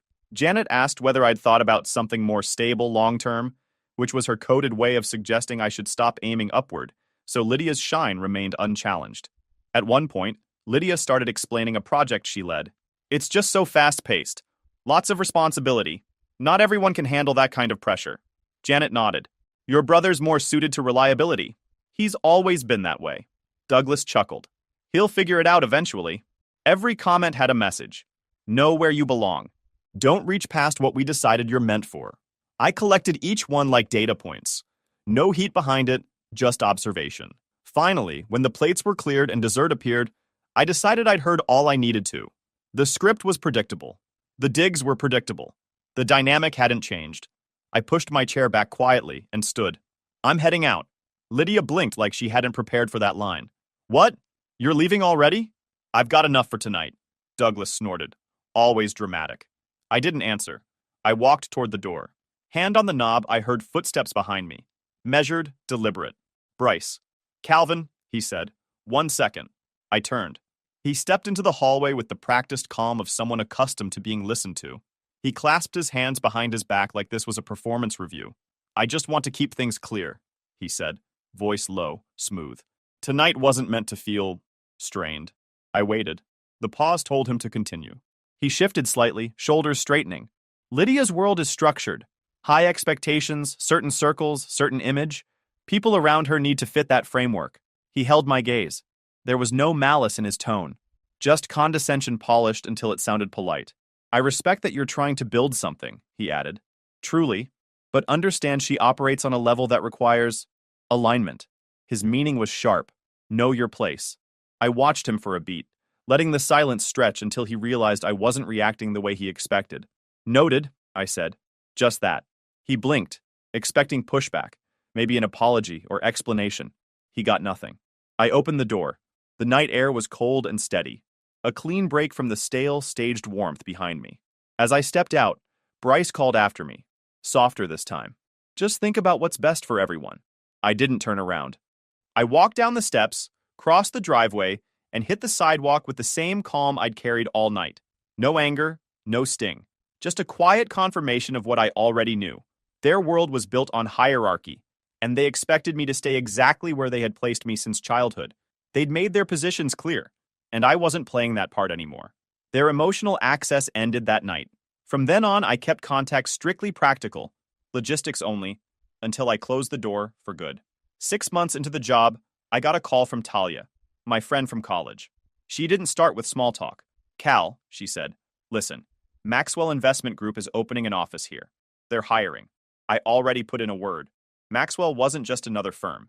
They were the kind of company people in finance talk about, with a mix of envy and fear. Getting in wasn't common. Staying in wasn't easy. When's the posting go live? I asked. It already did. Check your email. Apply tonight. And I didn't waste time. I updated my resume, cleaned it down to essentials, and printed notes from past projects. Then I spent the rest of the week running practice questions, reading reports Maxwell had published, and relearning every technical concept I hadn't touched since college. No drama, just preparation. 2 weeks later, they called me in. The interview wasn't friendly. They tested everything: markets, analysis, risk modeling, real portfolio scenarios. They asked for examples of pressure situations. I kept my answers short, direct, not trying to sound impressive, just factual. When the interview ended, the lead manager nodded once. We'll be in touch. They emailed me 3 days later. Offer extended. Harbor Ridge's office manager looked confused when I turned in my notice. You sure? She asked. It's stable here. I know, I said. That's why I have to go. I had been there about half a year. Maxwell started me as an associate analyst. The base pay jump wasn't dramatic, but the bonus structure was, and the opportunity mattered. My first year there was simple: work, learn, deliver. I stayed late because I wanted to finish what others didn't. Not to impress anyone, just to stack results. When a project needed someone to handle data cleanup at midnight, I took it. When a senior analyst needed a presentation polished before a client meeting, I did it. When nobody wanted to take on a struggling portfolio from a small tech firm, I volunteered. That last one changed things. The account wasn't high profile. The company was mid-sized, local, and had hit rough patches. Their returns were flat, bordering on negative. People saw it as a dead-end project. I saw it as a chance to make something move. For 3 months, I tracked the company's performance, their sector trends, competitor data, and market cycles. I reorganized their asset mix, balanced their risk exposure, and ran simulations until the patterns made sense. When the quarter closed, the portfolio posted a strong return, far above projections. My supervisor called me into his office with the numbers on his screen. "This," he said, tapping the report, "is exceptional." From there, things shifted. Analysts started asking me for help on their models. Managers pulled me into meetings I wasn't originally listed for. My name made it into the email chains that mattered. Not from charm, just math. Results move people faster than personality. The bonuses started small, then grew. I didn't spend them on anything flashy. I saved. I planned. I treated money like fuel, not decoration. After a year and a half at Maxwell, I had enough saved to do something I'd wanted to do since college. I bought Franklin a car. Not a sports car or anything ridiculous, just a clean, reliable, well-kept sedan with good mileage and safety features. He didn't say much when I handed him the keys. He just nodded once, the way he did when something hit deeper than he wanted to show. Marjorie hugged me so tightly, it nearly cracked a rib. Once that was done, I focused on my next move: housing. Maxwell's pay plus bonuses plus controlled spending gave me the leverage for something bigger. I'd never cared about image, but I cared about stability. I cared about having a place nobody could talk down at. So I bought a penthouse in the Heights, the new development in Northcrest City with clean lines, tall windows, and keycard elevators that actually worked. It wasn't about showing off. It was about creating a version of my life that didn't depend on anyone's opinion. Between 2 strong bonus cycles, a pre-construction discount, and a conservative mortgage, the numbers worked. Moving in felt like a finish line and a starting line at the same time. One morning, about a week after I moved, I was heading down to the lobby with a travel mug in hand when I heard a familiar voice behind me. "Calvin." I turned. Lydia stood there in the lobby's marble entryway, gym bag over her shoulder. Turns out she'd moved into a lower floor 2 weeks earlier. What are you doing here?" she asked. "I live here," I said. Her eyes moved from me to the elevator, then to the penthouse button. "Here? The Heights?" "Yeah." She opened her mouth like she wanted to say something impressive or cutting, but nothing came out. For the first time I could remember, Lydia had no script prepared. I nodded once. "Have a good day." Then I walked past her, calm, no flex, not interested in whatever expression she was trying to form.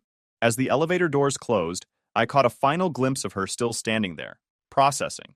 My life wasn't perfect, but it was solid. Solid enough that nobody could talk me down anymore. And I built it that way on purpose. The first sign something was shifting came online. I wasn't following Lydia, but Hollis sent screenshots. A picture of Lydia smiling next to an old photo of us as kids. "So proud of my brother Calvin. We always believed in him. Strong family values built his success." Another post the next day. "Family support makes all the difference." She timed them perfectly, right as wedding season posts began appearing on her feed. I didn't comment, didn't message her, didn't correct anything. It was obvious what she was doing, laying groundwork for an upcoming ask. People who plan leverage care a lot about public perception before they cash in. I kept scrolling and went back to my day. 2 weeks later, I got a text from Lydia. "Mom and Dad want to see your new place. We'll stop by tomorrow?" Not a question. A statement. They arrived right on time. Janet stood in the doorway staring at the penthouse ceiling like she'd walked into a museum. Douglas kept nodding to himself as if approving an inspection. I let them in out of courtesy, not connection. Boundaries stayed up. "Calvin," Janet said, brushing a countertop with her hand, "this is impressive." Douglas added, "Very impressive. You've done well." Polite, warm, completely out of character. Lydia slipped in behind them with a bright, purposeful smile. "We were actually hoping to talk about something important." There it was. They sat down like they were about to negotiate a merger. Janet started, As you know, Lydia and Bryce's wedding is coming up. It's a significant event for both families. Douglas nodded. Their venue, the planner, the arrangements, everything has to match Bryce's family's expectations. Then Lydia delivered the figure like she was reading from a brochure. The total cost is around $300,000. Mom and Dad agreed to cover half. It sounded outrageous for Willow Hills, but the venue and vendors were in Northcrest City, and Bryce's parents insisted on imported everything. That is how you reach $300,000 in a hurry. Janet jumped in. Before we knew the final numbers, Douglas sighed. A bit higher than anticipated. Then Lydia leaned forward. So we were hoping you could help. Just $150,000. As a loan. We'll pay it back. I didn't say anything for a few seconds. They all waited. Then I asked, a loan, right? With an agreement? Douglas nodded. Of course. And you'll pay it back? Janet folded her hands. Naturally. I leaned back. Interesting, because when I asked for a loan for college, you said our family doesn't borrow money on principle. Silence. Janet blinked. That was different. It wasn't. Douglas cleared his throat. We're talking about family reputation here.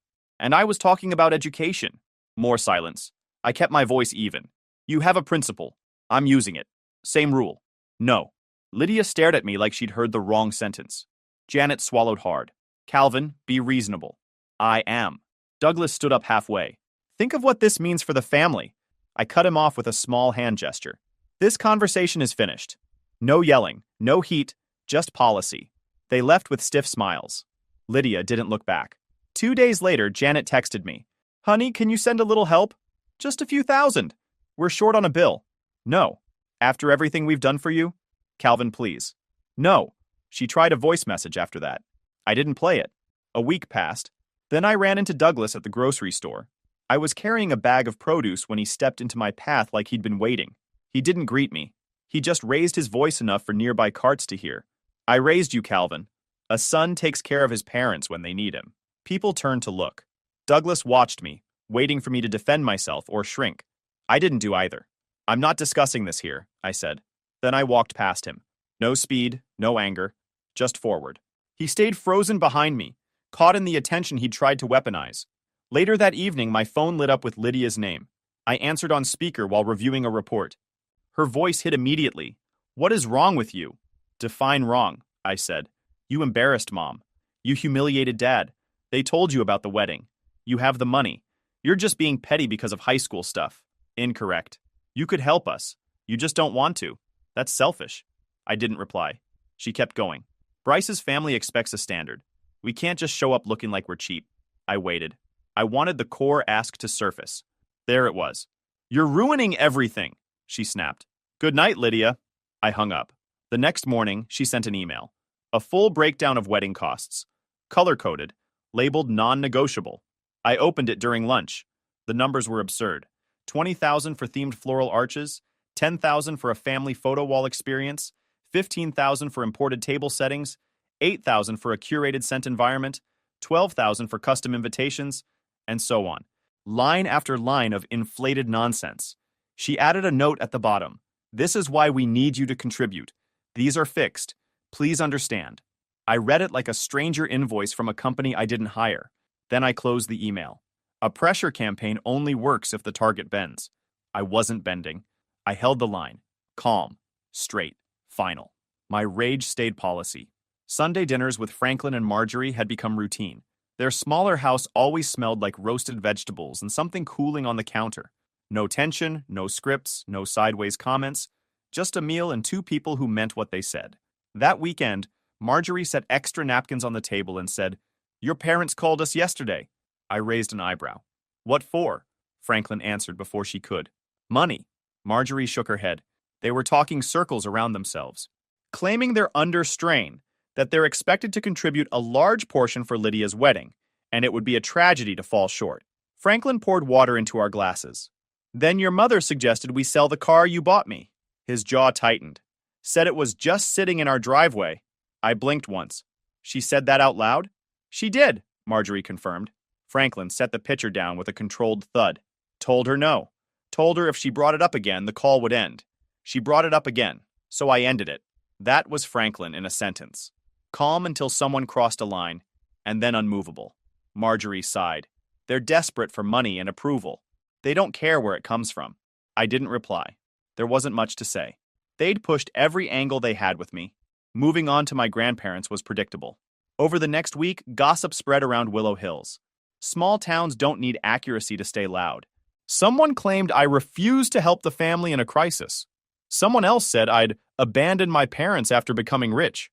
Apparently, I'd even cut Lydia out of my life because I was jealous. None of it was surprising. I didn't defend myself. I didn't call anyone. I didn't post long explanations online. Explaining yourself to people who already picked a side is a waste of time. Then Kyle showed up. I ran into him in the parking lot of a hardware store. He started with a smile that didn't fit the situation. "Man, everyone's talking about you," he said. "Saw your parents the other day. They seemed torn up." I waited. Kyle loved building up to his point. "Look," he said, shifting his weight. "I get it. You're hurt. But maybe you should see their side." "Which side is that?" I asked. "They raised you, and they're struggling. You're doing well now. You could be the bigger man. You only get one family." I nodded once. "Right." He brightened, thinking I agreed. Then I added, "Nobody told them to be bigger parents." Kyle froze. The sentence landed exactly where it needed to. I stepped around him and kept walking. He didn't follow. 2 days before the wedding, Lydia came to my building. Not the lobby, my door. She knocked lightly, the way people do when they're trying to sound gentle. When I opened the door, she put on a practiced smile. "Cal," she said softly, "can we talk?" I leaned against the doorframe. "Say what you need." She stepped inside without waiting for an invitation. "I don't want us to be like this. We're siblings.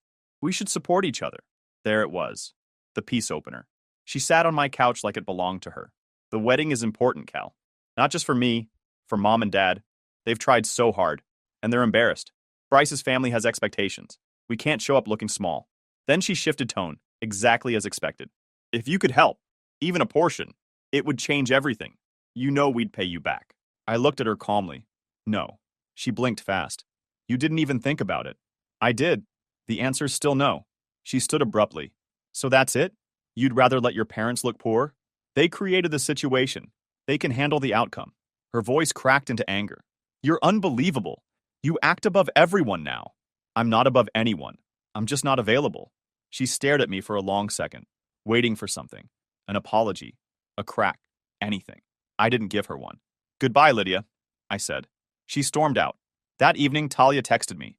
"Talia, not sure if you care, but FYI, your parents finally told Bryce's family they can't pay their half." Talia, his parents were not happy. "They're cutting costs everywhere. Looks like the wedding's getting downgraded hard." She added, "You made the right choice. Just thought you should know." The wedding happened that weekend. I wasn't invited. No surprise. Franklin and Marjorie got an invitation but declined. "We have plans with our grandson," Franklin told them. Our plans were simple: a long walk, lunch on a patio, and a quiet afternoon watching an old movie on their tiny living room TV. It was more genuine than anything happening across town. 2 days after the wedding, my phone lit up with a message from Janet. "Miss you. Come by sometime." No punctuation. No acknowledgement of the last few months. No mention of the money demands, the guilt, the pressure, or the public show at the grocery store. Just a casual reset, like everything had been a misunderstanding, and all I needed to do was play along. I stared at the message for a moment. Not angry, not tempted. Then I locked my phone and went back to my day.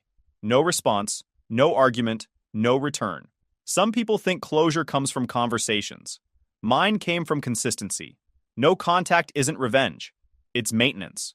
From that last text onward, no contact. They made their choices. I made mine. And I finally had the peace to keep them separate. You've been reading this like a story, but let's make it real for a second. If you were me, if your parents laughed at your goals, refused to help you when you needed them, tried to trap you in a low-ceiling life, mocked your progress, disrespected your work, rewrote your achievements, then only showed up again when there was money involved, what would you honestly do? Would you forgive them? Should I? If you enjoyed this video, please hit that subscribe button. It really helps the channel and help us bring you more and better stories. Thanks. I refused to cancel my HVAC training program just to drive my brother to his girlfriend's house. Dad slammed me against the wall and snapped, "His future matters, yours never did." So I walked out and karma did the rest. Sup, Reddit. 3 years ago, I walked out on my family. Last month, my dad finally got sentenced. Strap in and grab your snacks. This one's got beautiful karma. Name's Colt. 26 male. Living in Midland, Texas, which is exactly as glamorous as it sounds. Oil country. Flat as a pancake. Hot as 9 months out of the year. And full of people who either struck it rich or are grinding through the dust trying to survive. Guess which category I fell into? I was still living in my parents' house at the time of this little incident. Not because I wanted to. Trust me, I'd rather have bunked in a storage unit behind the Walmart. But after high school, I'd bounced between warehouse gigs and delivery jobs, trying to save enough to get out while paying $350 a month in rent to my own parents. Yeah, you read that right. They charged me rent starting the day I turned 18. Happy birthday, son. Here's your invoice. The cake is extra. My younger brother Weston, 22, had never paid a dime. Never worked a real job either. He was in his 4th year of a 2-year business degree at the community college, somehow still on the family payroll, driving a truck that cost more than I'd made in the past 2 years combined. Our parents called him entrepreneurial. I called him a professional mooch with a nice smile, but what do I know?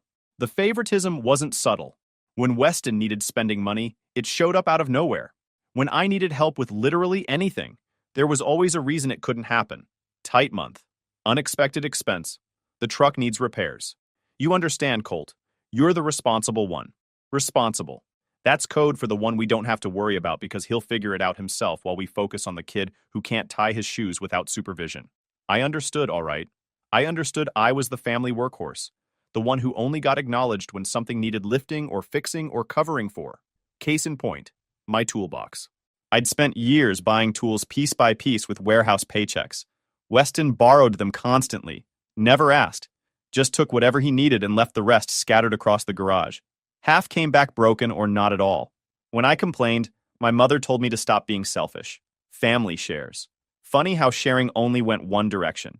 Then I caught a break. Garrett Mechanical, one of the biggest HVAC outfits in the Permian Basin, was taking apprenticeship applications. Real deal stuff. Paid training, certifications, and a real ladder to journeyman. The kind of opportunity that could actually turn into a career instead of just another job that paid minimum wage and went nowhere. I spent 2 weeks on that application, got a reference from my supervisor at the warehouse, a guy named Dale who'd been in the trades for 30 years before his back gave out. Dale was good people, told me exactly what to say, how to present myself, what questions to expect. Even let me borrow his truck to drive to the interview, since my own vehicle was held together by rust and duct tape. The night before the interview, I was in the kitchen ironing my one decent button-down when I heard my parents talking in the living room. Wasn't trying to eavesdrop, but sound carries in a single-story ranch house. Weston needs another $800 for this semester. Registration fees or something. Didn't we already cover that last month? We did. There were some extra costs. Extra costs. Right. I'd seen Weston's extra costs. New gaming setup, weekend trips with his girlfriend, the kind of expenses that showed up whenever his bank account got low, which was basically always. But here's the part that really got me. My mother's response. It's fine. We'll pull from the education fund. Education fund. I stood there holding a hot iron, feeling like someone had just told me the sky was green, and I'd been told since I was 16 that there was no money for my education. That's why I hadn't gone to college. That's why I'd been grinding through dead-end jobs while Weston floated through life on a cloud of parental subsidies. That's why I was 26 and still living in a house where I paid rent to sleep in the smallest bedroom. There was an education fund. It just wasn't for me. I finished ironing my shirt in silence, went to bed, stared at the ceiling until 4 in the morning, doing math I should have done years ago. Every time I'd been told no. Every opportunity I'd watched walk past because we couldn't afford it. Every sacrifice I'd made while my brother collected participation trophies for just existing. The interview wasn't just an opportunity anymore. It was proof that I could build something without them. And apparently that scared the hell out of somebody. Morning came too fast. I was up at 6, showered, dressed, running through interview scenarios in my head while trying to eat toast without getting crumbs on my shirt. The apprenticeship started at $800 a week during training, with a bump to $1,200 once you passed your first certification. Benefits, stability, a future that didn't involve wondering if my truck would start or if the engine would finally give up and leave me stranded on the side of Highway 20. Weston rolled out of bed around 9:30. Most days he didn't surface until noon. He was wearing basketball shorts and a shirt that probably cost more than my entire outfit. Made himself a bowl of cereal, the expensive organic stuff my parents bought specifically for him because regular cereal apparently wasn't good enough him. Sat down at the kitchen table, scrolling through his phone like the world owed him entertainment. Hey, I need you to drive me to Kennedy's place. Kennedy was his girlfriend. He was his. Lived about 20 minutes outside of town on her family's property. Nice girl, way too good for him, but that's not my business. I checked my watch. My interview was at 11. I had to leave by 10 to make sure I had buffer time, because you don't show up to a potential career opportunity running hot and sweaty because you cut it too close. First impressions matter, and showing up flustered tells them you can't manage your time. Can't. Got an interview at 11. He didn't even look up from his phone. So reschedule. Kennedy and I have plans. I've been waiting 3 months for this interview, and I've been waiting to see my girlfriend. Take the bus or something, I don't know. I told him no. That was apparently the wrong answer. Weston wasn't used to hearing that word, especially not from me. His whole life had been built around the assumption that other people would work around him. He left the kitchen without another word. I heard him talking to my mother in the hallway. The entitled tone of someone who'd never been told no in his life and didn't know how to handle it. Within 5 minutes, she appeared in the doorway, arms crossed, face set in that disappointed expression she'd perfected over the years. Colt, why can't you just help your brother this once? This once. Like I hadn't spent the last 26 years being the family's free help. Like I hadn't rearranged my schedule, sacrificed my plans, and bent over backward 1,000 times so the golden child could do whatever he wanted. You know how important Kennedy is to him, and this interview is important for me. Why does his thing automatically win? Because family supports each other, Colt. When's the last time anyone in this family supported me? She didn't have an answer for that. Just pressed her lips together and gave me that look, the one that said I was being difficult on purpose. I stood my ground. Told her I was going to this interview no matter what. Weston could figure out his own transportation like an adult, or he could wait until someone else was available. That's when my father came home early. He'd supposedly been at a job site across town, but he was back by 10, which meant my mother had called him.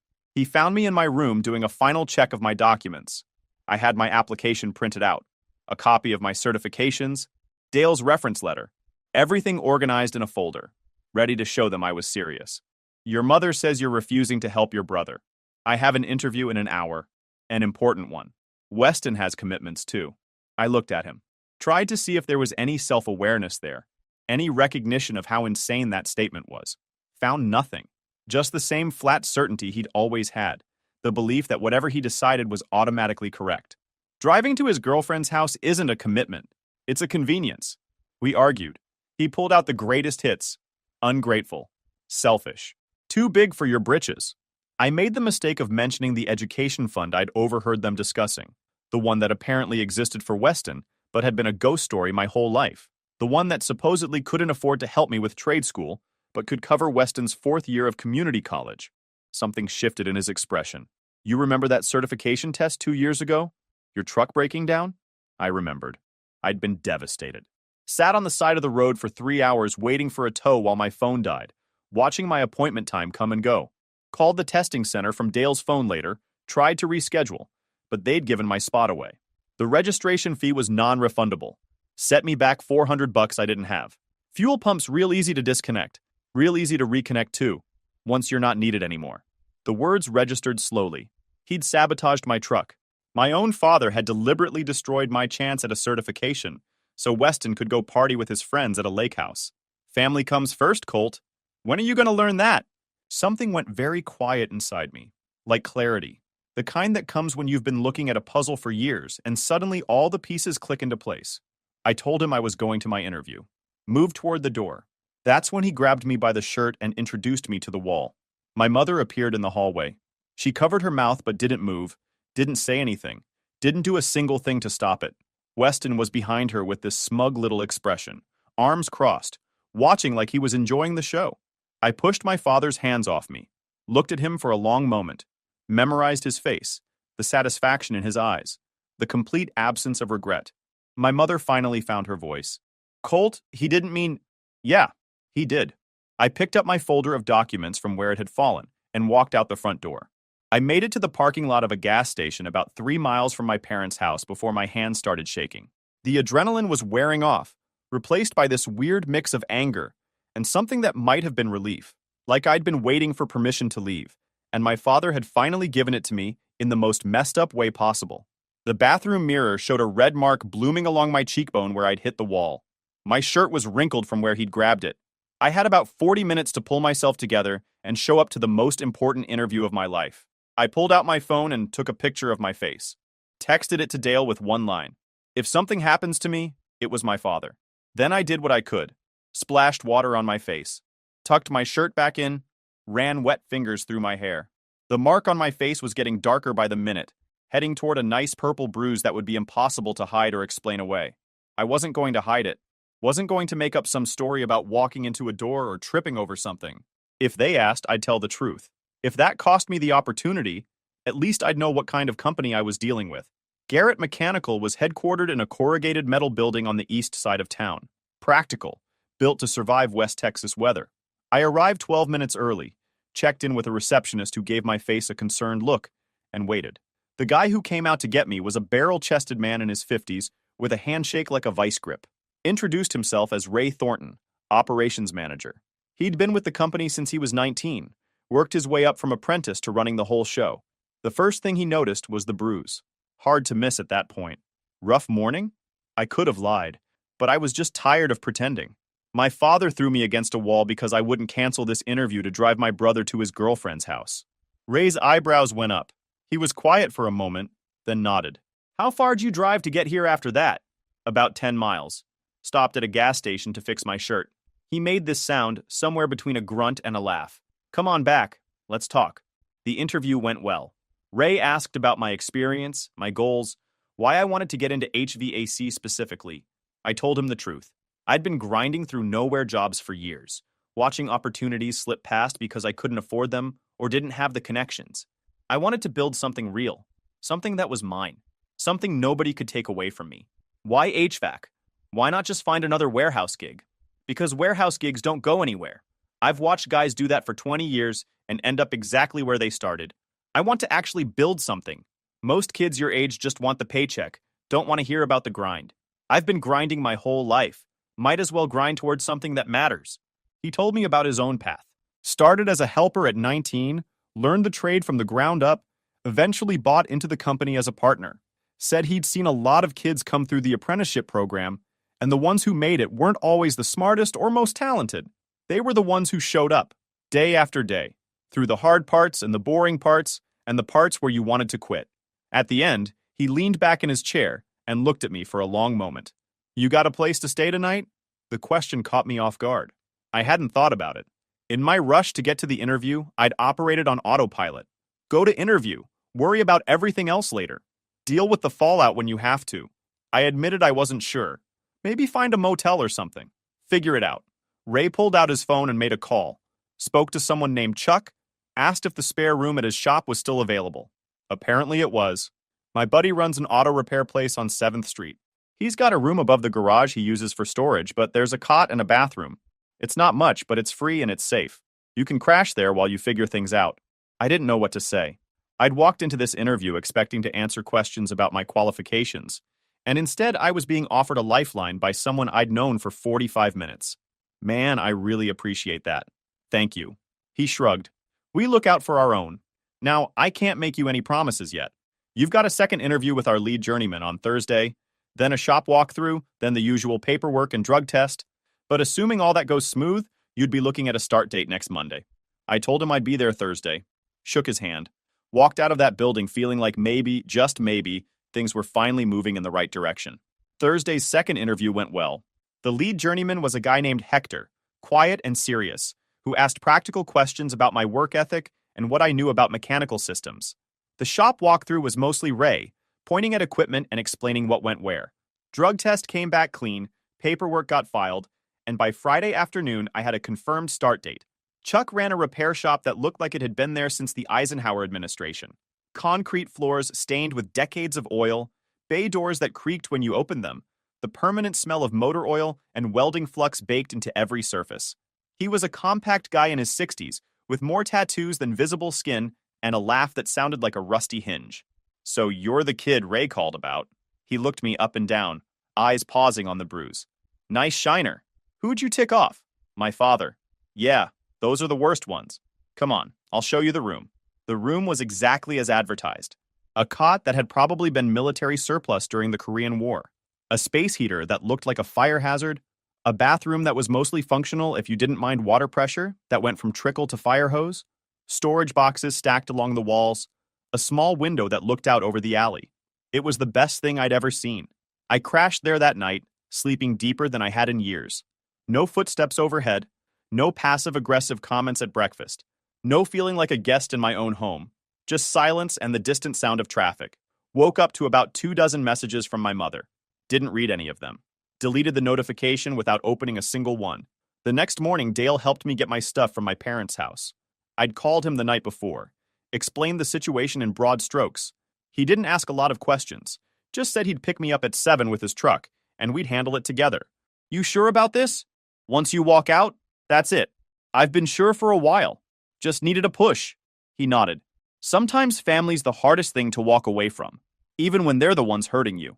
My mother was waiting when we arrived. She'd clearly been expecting me to come alone, and Dale's presence threw her off. Hard to play the martyr when there's a witness who isn't buying your act. Colt, you didn't need to bring anyone. We're family. We can talk about this in private. I walked past her without responding. Dale followed, staying close but quiet. Packing took about 20 minutes.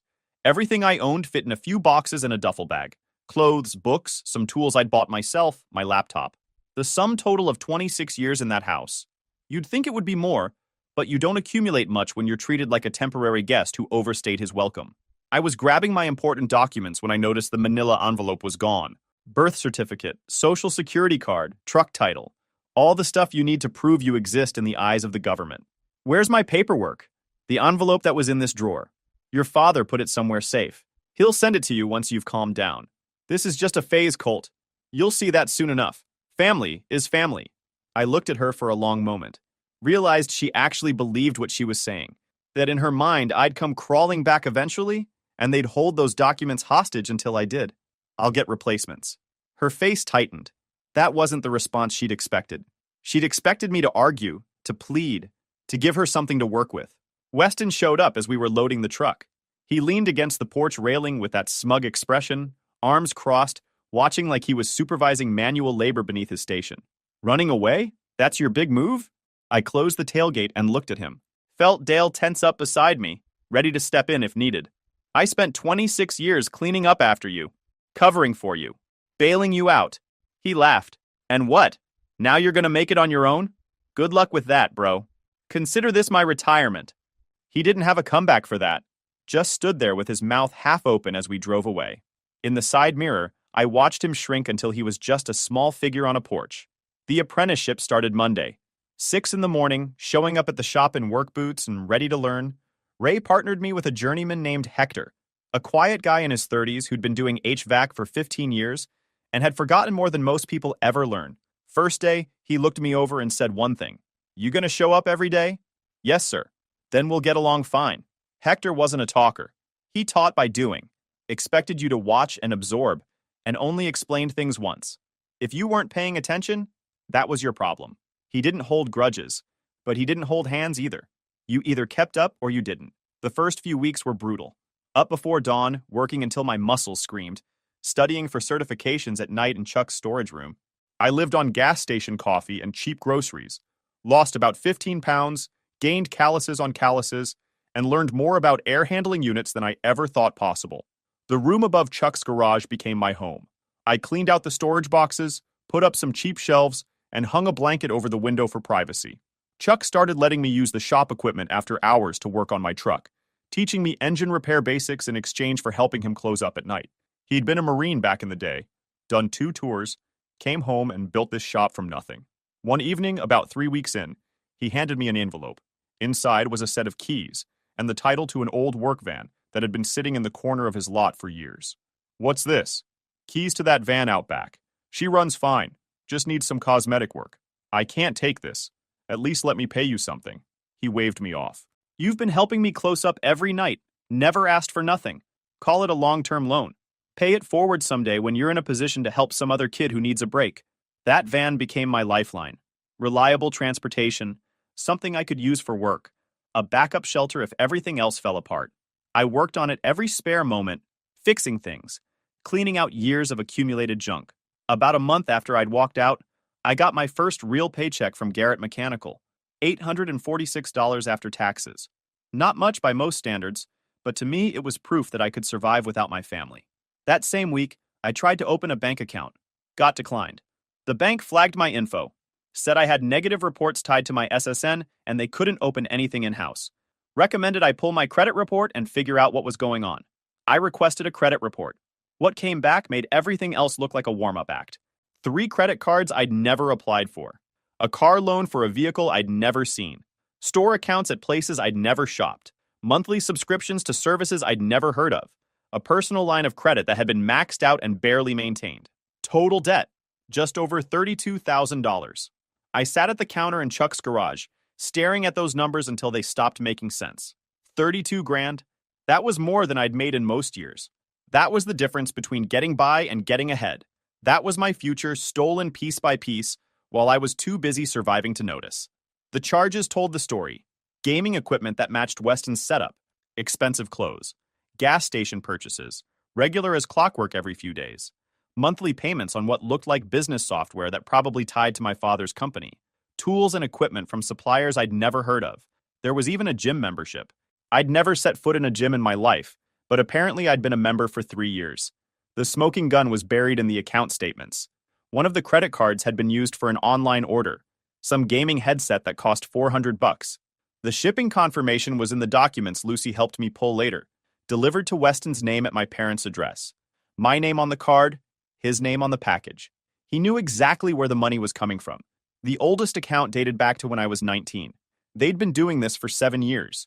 7 years of building debt in my name, making minimum payments to keep the accounts active, using me as their personal credit line, while telling me to my face that the family couldn't afford to help me get ahead. I thought about all the times I'd asked for help, the certification courses I couldn't afford, the trade school applications I never submitted because the fees were too high, the better apartments I couldn't qualify for because I had no credit history. Turned out I had plenty of credit history. It just wasn't mine. My parents had built their whole financial house of cards on my social security number. I was the foundation they'd never told me about. I took the credit report to a lawyer. Couldn't afford a good one, but there was a legal aid clinic downtown that handled cases like mine for reduced rates. The woman I met with, Lucy, had been doing this for 20 years and had seen everything the Permian Basin could throw at her. Family identity theft is more common than people think. Unfortunately, it's also harder to prosecute because victims don't want to press charges against relatives. I'm not one of those victims. She looked at me for a long moment. Good. Then let's talk about your options. The options were straightforward. I could try to resolve it privately, which meant confronting my parents and hoping they'd agree to take responsibility. Fat chance. Or I could file a formal identity theft report with the police and credit bureaus, which would launch an investigation and likely result in criminal charges. You know what happens if we go the legal route? Your father could end up in prison. Your mother could face charges too. I know. And you're okay with that? They had 26 years to treat me like family. They chose this instead.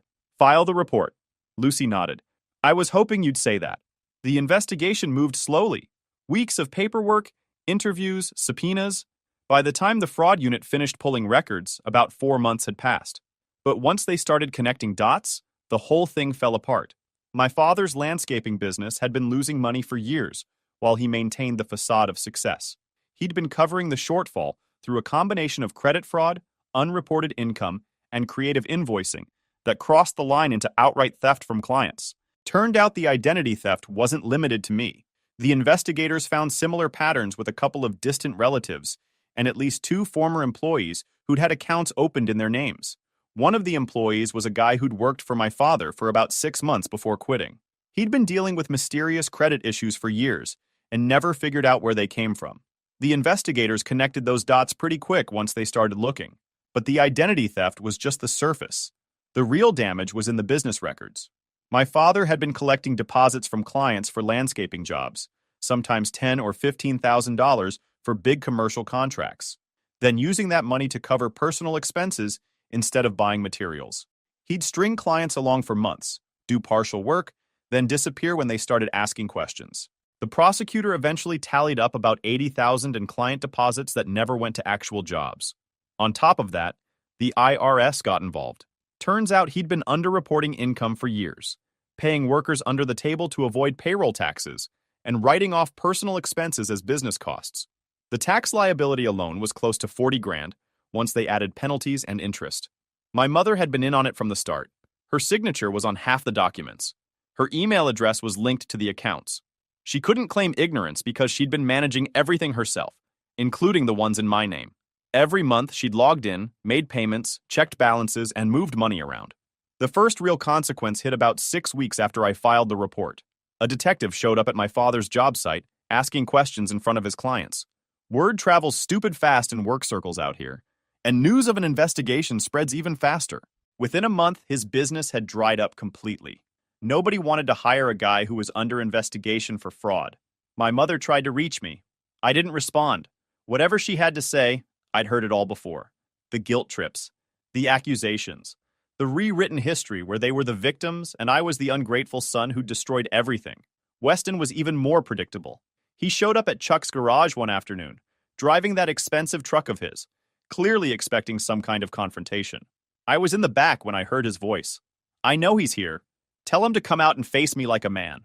Chuck met him at the door with a tire iron in one hand and a look that said he knew exactly how to use it and wasn't against demonstrating. "You're going to want to get back in that pretty truck and drive away. Or what? You're going to hit me? I'll sue this whole place into the ground." "Son, I've been in enough bad situations to know you don't want this one. Get off my property." Weston left, peeled out of the parking lot like a teenager trying to look tough. Chuck watched him go, then turned to me. "Your brother seems like a real winner." Ray pulled me aside after work a few days later. He'd heard about the situation through the small-town grapevine. Word had gotten around that the new apprentice was the one who'd blown the whistle on his own family. "You holding up okay?" "Working on it." He nodded. "Family stuff is always the hardest. But you did the right thing. People who'll steal from their own kid won't stop until someone stops them. They just find new victims." The fallout was messy. My father got charged with multiple counts of fraud, identity theft, and tax evasion. The prosecutor had enough evidence to bury him, and once the paper trail was laid out, he finally took a plea instead of getting destroyed at trial. The sentencing hearing came about 8 months after he took the plea. Lucy had prepared me for what to expect, walked me through the process, helped me understand what would be asked. But seeing it play out in person was different, harder than I thought it would be. My mother crying on the stand like she was the victim, talking about how hard their lives had been. She made eye contact with me exactly once, and I saw nothing that looked like remorse. Weston refusing to speak at all, sitting in the gallery looking like he'd rather be anywhere else, occasionally checking his phone until the judge told him to put it away. My father's attorney trying every angle for a lighter sentence, painting me as a vindictive son with a grudge, suggesting the crimes were exaggerated, implying I was mentally unstable. None of it moved the judge. The documentation was too solid. The pattern was too obvious for anyone to ignore. I gave a victim impact statement, told the truth, every hidden opportunity, every sabotage chance, every dollar they'd stolen while telling me to my face that the family couldn't afford to help. The prosecutor had documentation for all of it. Bank records, account statements, the timeline of purchases, credit card applications with forged signatures, emails between my parents discussing how to manage the accounts without me finding out, and that shipping confirmation with Weston's name on the package, paid for with a card in my name.